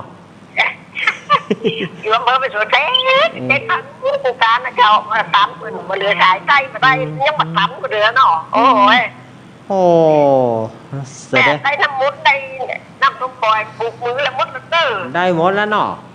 เจ้า เออ ขอบคุณน้ำใจเด้อ อ้าวขอบคุณแม่เอ้ยเนอะ เจ้าถึงถูกดีเจโตยถึงดีเจโตยเด้อ อ้าวขอบคุณ เจ้าไปสาจ้า ไอ้พงปัดสร้างเนอะไอ้พงไอ้พงโทรมาบอกเนอะ ไอ้พงปัดสร้างอ่ะ กับ เจริญปอน ไม่สาเจ้าลุงเน้น แม่ฟ้อง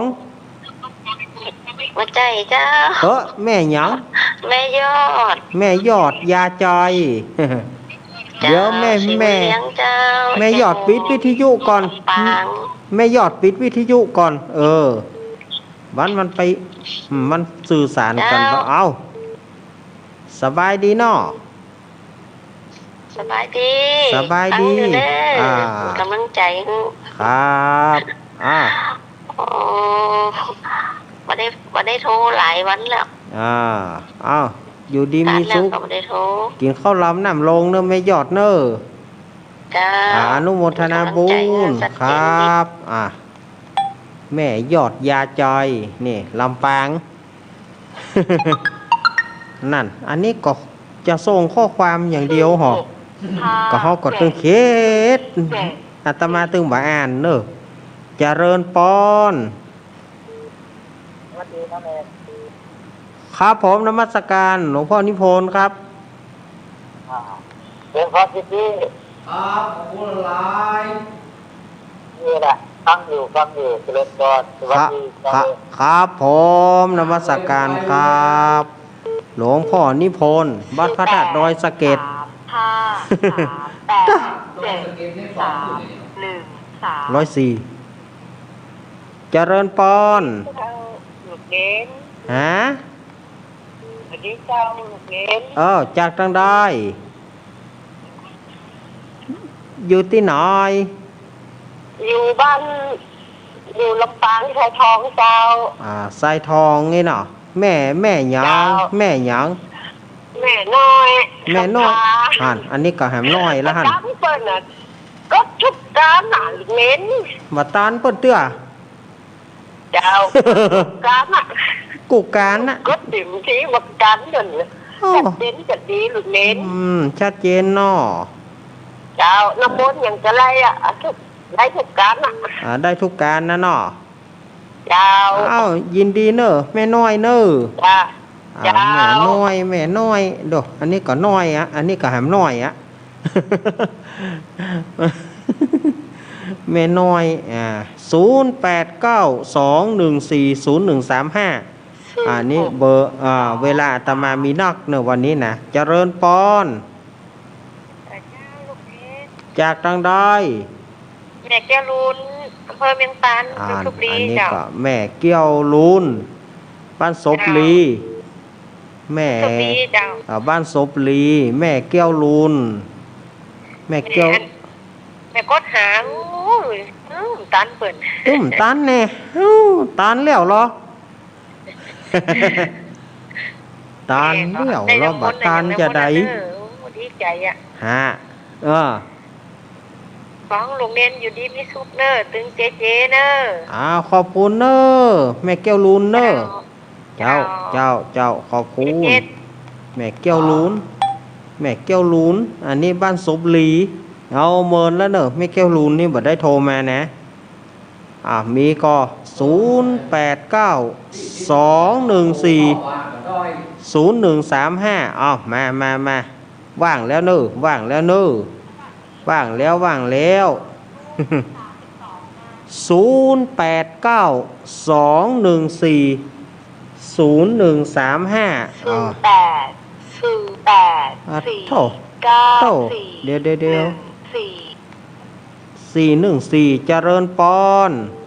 ไว้สารเน้นเจ้า อันนี้แม่ฉีกูมาหนองร่องเจ้ากับผมกันเต้าเพิ่มยังเจ้าว่าลำปางเจ้า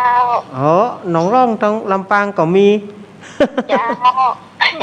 ก็นะว่าหนองร่องก็ว่าไม่ใช่สำเนียงหนองร่องบ้านเฮา มันติดประเดียวนี่ ติดประเดียวนี่เนาะ เจ้า แม่หยังก็ แม่สีกูล แม่สีกูล เจ้าสันทุละ สารธุระบ้านหนองร่อง วันทุกอังคารน่ะ ฟังชัดเจนเนาะแม่สีกูล เจ้าชัดเจนดี เจ้า 101.25นะเจ้า 101.25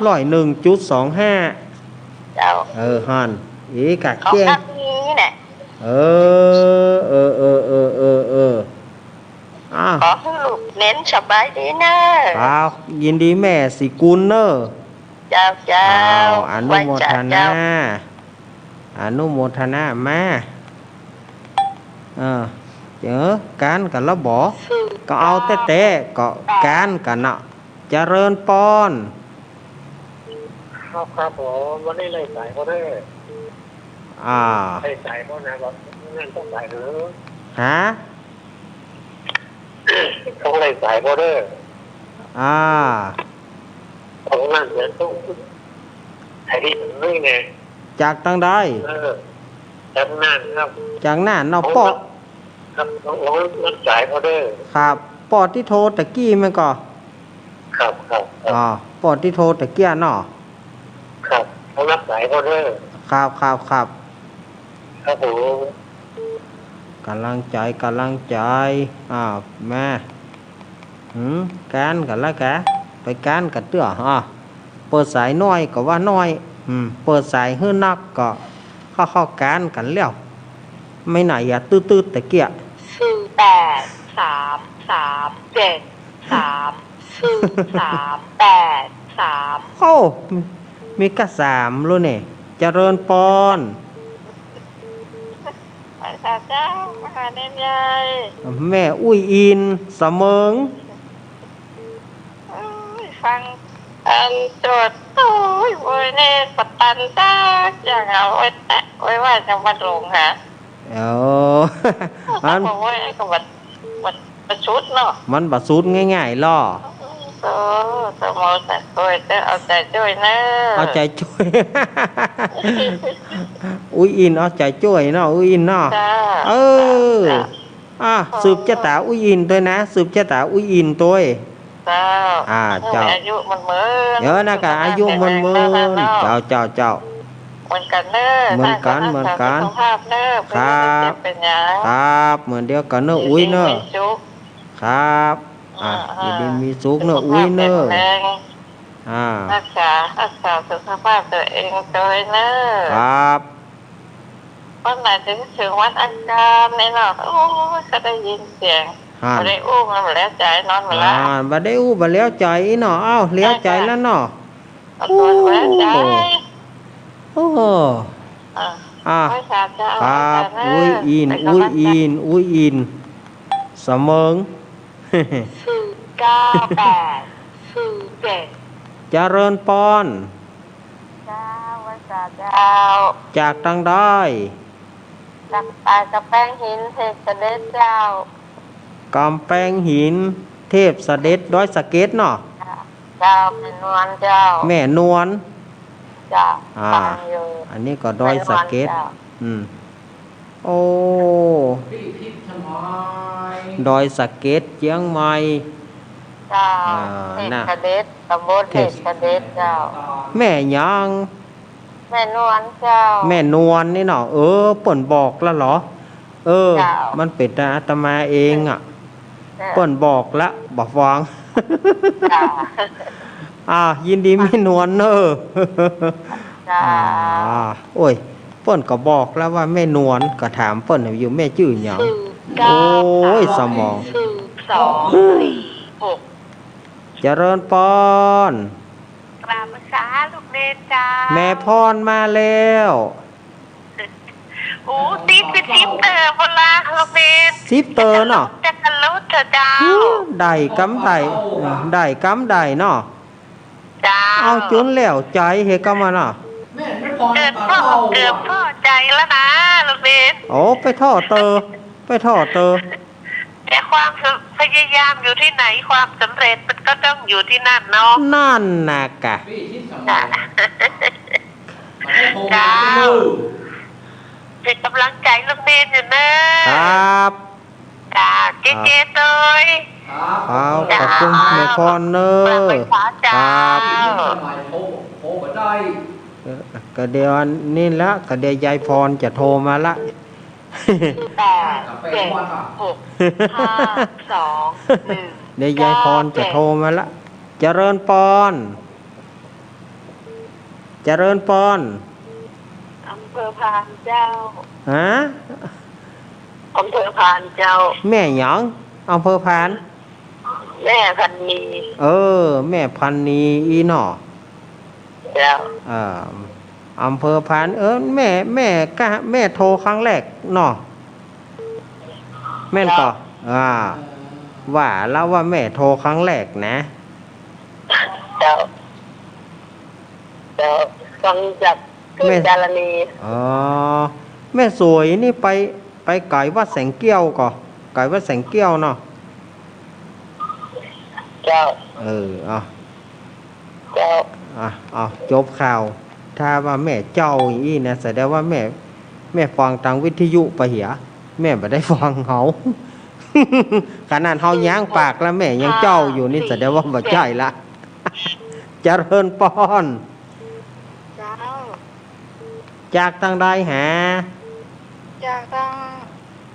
โอ้เหมือนกันได้ยินเจว่ะ อ๋อ มาแล้วเจห้อมอยู่ห้าน่ะ เบอร์เตอร์วันนี้นะสมาเบอร์เตอร์บ่ได้ฟังธรรมบ่ได้ฟังเทศน์บ่ได้ป้อนอย่างซอกอย่าง รับแก บ่จ่ายหยังอ่ะสุมาตัวติดต้องวัวกับอันท้องเสีย อ๋อ ท้องเสียแล้วก็มันบ่ได้ซื้อยาคูเอาไว้ ไปนั่งอยู่แล้ว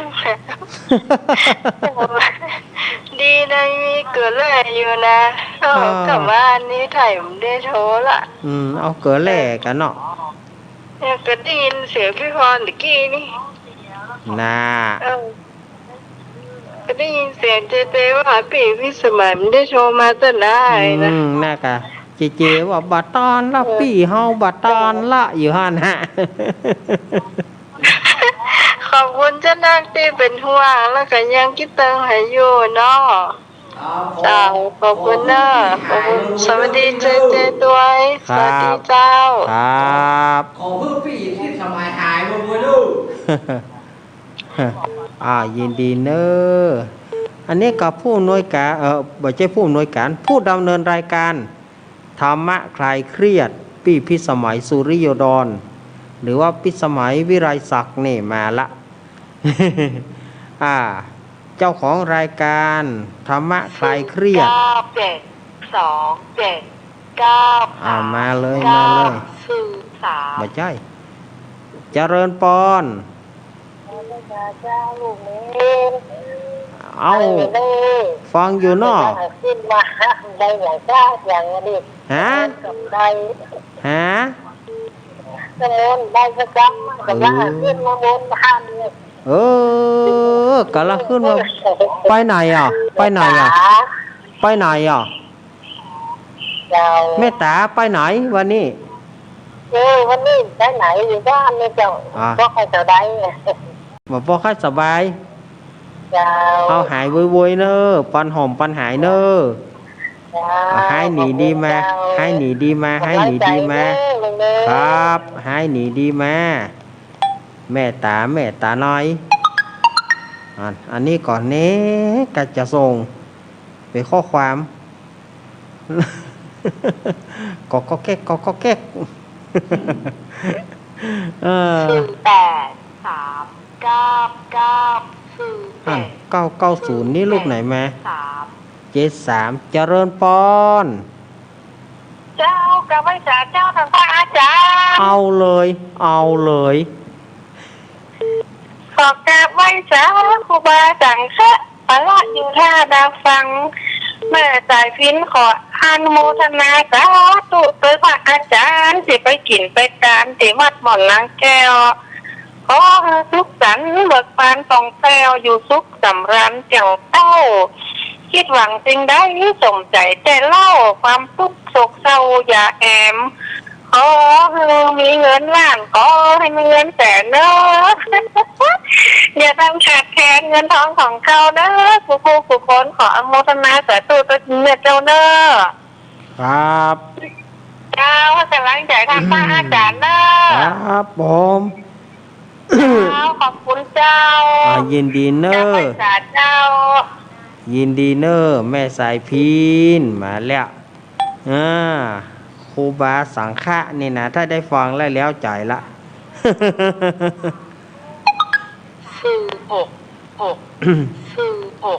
เจริญปอน ครับ ครับ พี่สมัยต้องใจเกลืออะไรอย่างเดียวครับ ใจเกลือแร่เนาะ ครับผมก็ใจมาแล้ว อันนี้ป้อหมออ้ายแจ้งผ่าน อันนี้ออกการได้เด้อครับเนาะ โอ้อย่างนี้บอกยาได้เป็นแต่พ่อหมอได้เลยเด้อ ครับ อ่ะ ได้เกลืออะไรอย่างเดียวครับเนาะเนี่ย เกลือแร่อย่างเดียวเนาะ ครับ โอไรเนาะโอไร ครับหวังว่าเพิ่นคงจะได้ยินเนาะครับเนาะ ครับ เป็นพ่อหมอปัจจุบันได้เลย โอไร ครับ ครับผม ตามนมัสการ ค ค รั รั บบ คำอ้าย คำอ้ายบ้านป่าจอนเนี่ย 9 2 ปี4 ยาไปรักษาพ่อหมอปัจจุบัน เจริญปอน ไม่สาลูเนน ครับ ใครอ่ะ แม่ปานี แม่บัดตันนั้นยมแม่บัดตันได้ฟังงานลุงเนนเด้อ อ๋อไปที่อื่นก่ะ แม่เมาสวดมนต์เดินจงกรมอยู่ ดีกะ มาซองเข้ามาในจักใส่อันลุงเนนก็เปิดสายพอดี อ๋อ แต่โทรให้กำลังใจลุงเนนกาบันเจเนอร์ ครับ โดนจงโกมเนาะ เจ้า โอ้ดีละซ้ายอย่างนอเนี่ยเนาะ เจ้าแม่ละซ้ายย่างนอขวาย่างนอนะคะ นะต่อม่วนนะม่วนนะ มันดีแต่รู้ ครับ มันอกมันใจตัวนะ อกม่วนใจเนาะ เจ้า ดีกะ ยมแม่ก็ขอของกราบไว้สาเนอร์ ครับ ยินดีแม่ปราณี เจ้ากราบไว้สาเจ้า แม่ปราณีมานีจรพ่อน้อยบุญปานไม่ไหน แม่จันสมมานีจักมานีจรมาละมานีจักเนี่ยมาเถอะ 6 3 7 สัตว์ เจริญปอน จากที่ไหน มีลำไยบ้านหลวงเป้าเพื่อตัวค้าถึงวันลำปางเจ้า อ๋อ บ้านอย่างก็แม่ มีลำไยเจ้า แม่ลำไย เจ้า เออ บ้านหลวงเป้า ำเภอก็ค้าจังหวัดลำปาง อำเภอเกาะขา ก็จะมาได้เงินเนี่ยเป็นผ้าเป็นโผล่ ไปฟ้าไปโฟนนะหม่อ เจ้า ไปฟ้าไปโฟนกะ ผ้าห้องจากบ้านถึงเมียง โอ้ย เออ นี่ก็เกือบหลอดละ ครั้งเลยครั้งอยู่นะครับ นี่ก็เกือบบ่ได้เปิดแล้ว นี่ก็เกือบบ่ได้จัดแล้วตะกี้ขะลึงนะกะ นั่นผ้าห้อง เออ เอา ได้ยินกึ่งเดียวอะตะกี้ทางอาจารย์ เออ เอายินดีเนอะแม่ เจ้าอาจารย์ เออ เป็นฟ้าห้องเหมือนกัน เลยบ่ได้เกือบบ่ได้ฟังเพิ่นว่า แม่ลำไย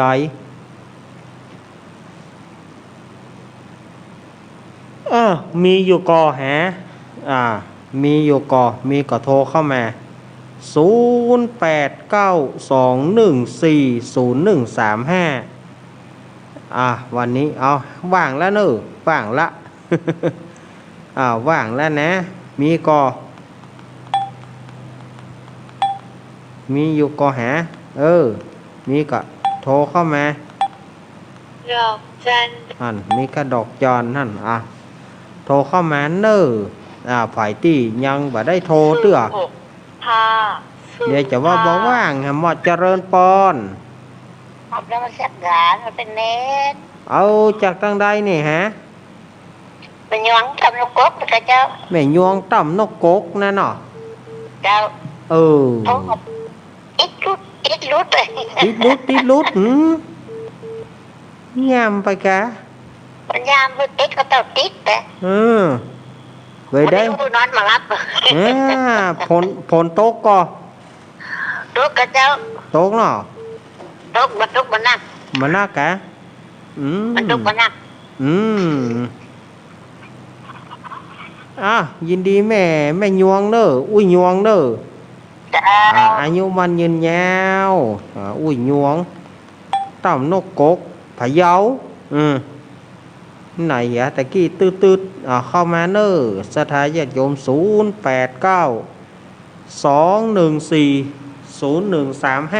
มีก็ฮะ 891 เดี๋ยวกันเนอะ 8454 8454เจริญปอน พระอาจารย์เจ้าเดี๋ยวหมอนที่นี่นะเด้อได้บาเดียวนี่นะ ได้บัดเดียวนี่นะ เจ้าจังมาที่นะนะ ตั้งได้ไหนแม่ ผมมือมาใหม่แม่ไล่ถัดเด็ดจ้าเรา แม่ลอยเนาะ แล้วก็อันพวกท่าอันวันที่9นี่ท่าทานมาหาสมศาสตร์ไปไหนฝากไปเด้อ ครับ เจ้าเพื่อเอาปูนนะ เอาปูนกะ เป็นนี่ปูนนั่นแหละ เป็นนี่ปูนนั่นเนาะ 1 แกมน่ะ100 บาท ปอลืมแล้ว แต่ไหนวันถ้าอาจารย์พอลืมอ่ะ ปอลืมแล้วกะ แต่น่ะถ้าอันท่านอาหารมาแหวกแม่จะฝากไปเด้อ ครับ เจ้าโอ้ได้เกือบหมดนี่นะได้บัดเดียวนี่นะ ได้แล้วบอได้แล้วบอ ได้แล้วบอได้แล้วบอคนหน่อยเกือบมันมาได้ อ้าวยินดีแม่ เจ้า อนุโมทนาแม่ลอยเนอะ เจ้า อยู่ดีมีสุขเนอะแม่ลอยภาพเตจะโอ้แม่ลอยนี่เปิ้นก็ไปว่าเปิ้นฮับปูนหน่วยหนึ่งมาได้มาเบาเฮาก็บ่ลืมอะแต่ว่าโฮงครัวแปลงอาชาบโฮงครัวโดเจริญปอน พระเจ้าลูกเน้น อ้าว ไม่เคยหูนี่แน่เคยหูอันเบอร์ติโอนเงินแน่ ฮะ แต่บัญชีแน่แต่บัญชี กามเดียวปั๊มเดียวสักออกรายการสักเกินชั่วโมงแม่โทรมาบอก เจ้า แม่ยัง แม่สาย แม่สายเนาะ เจ้า แม่สายนี่อยู่ไหนก็ อยู่อัน เมืองพาน เจ้า ดอยหลวงเนาะ เจ้า แม่สายก็เดียวหลังจากที่ออกรายการมาสักเกินชั่วโมงเนาะ เจ้า ถ้าบัตรตันคืนนี้ก็ผูกมาเจ้าก็ได้ เจ้าเนาะเจ้า แม่สายเปิ้นใครเปิ้นว่าจะโอนเงินโอนอย่างใดบ่ฮู้ก็เปิ้นเด้อ 089665 เจริญปอน จากในเกี้ยวในสายเนอะ แม่เกี้ยวไม่สาย เด็ดแต่เจ้ามันบัดเด็ด แม่เกี้ยวหนองอ้อนั่นนะ เจ้าเม็นละ หน้ากา กดเมื่อหูทีแล้วหูไม่เมื่อแบนแต่งงานเลยน่ะ ผมไปแบนอย่าได้เอาฮะคน นิดก็ได้เอาอ่ะโอ้ คนหนึ่งก็บอกปอแปบคนหนึ่งก็บอกปอแบน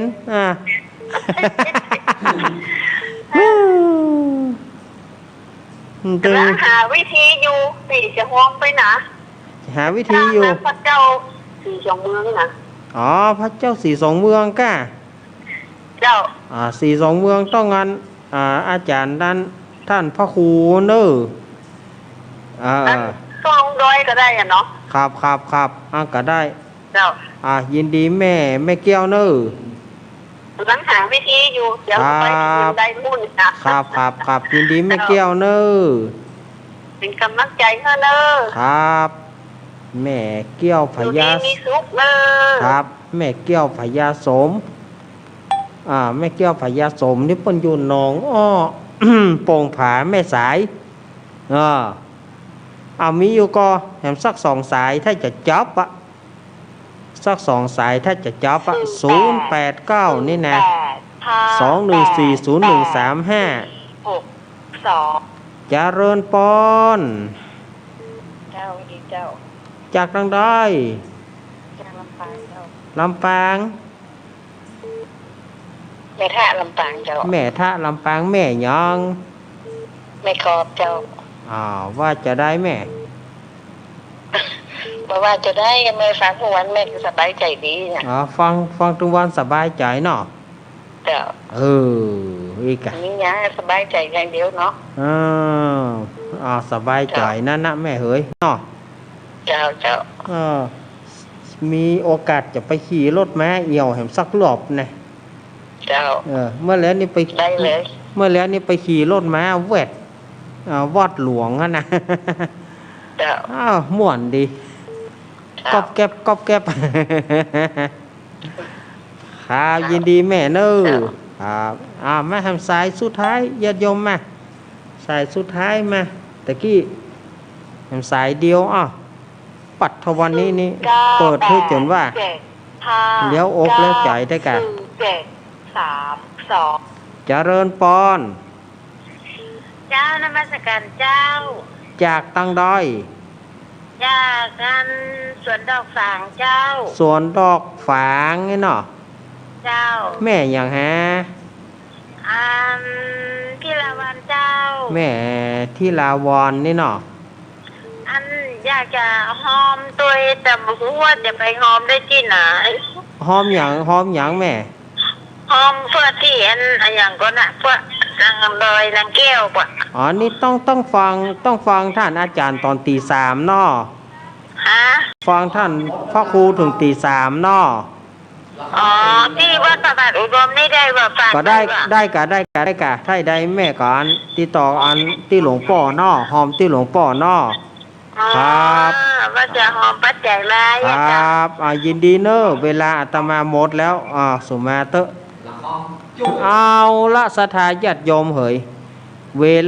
ลาหมดลงเห็นแล้วอาตมาต้องนำรายการอำลาศรัทธาญาติโยมไปก่อนวันที่14เนอะเปิ้นจะมีการตานน้ำตานทอมหาผู้วายชนเจริญปอน เอ้ยมาบ่อยเป็นเลยโกดแต่โกดแหวนมันบัดติดมันติดตัวท้ายตัวหลังเพิ่น ที่ไหนเนี่ย น้องแฝกสารปี น้องแฟสารปีเนาะเวลาหมดแล้วเนอะแม่เวลาหมดแล้วเนอะขอบคุณเวลามันหมดจะไปลืมเนอะเปิ้นจะอุทิศบุญไปถึงผู้วายชนทั้งหลายวันที่14นี่ก็อาตมาก็จะไปเหมือนกันอาตมาจะไปขวายหน่อยถ้าอยากถึงก็ประมาณสัก10 โมงพอก้าเนาะเพื่อจะถึงเนาะวันนี้ อาตมานำเอารายการอำลาศรัทธาญาติโยมไปก่อนเอาไว้อังคารหน้าก้อยปากันใหม่เนอโชคดีไปของศรัทธาญาติโยมทุกท่านเนออายุวันโนสุขังปะละ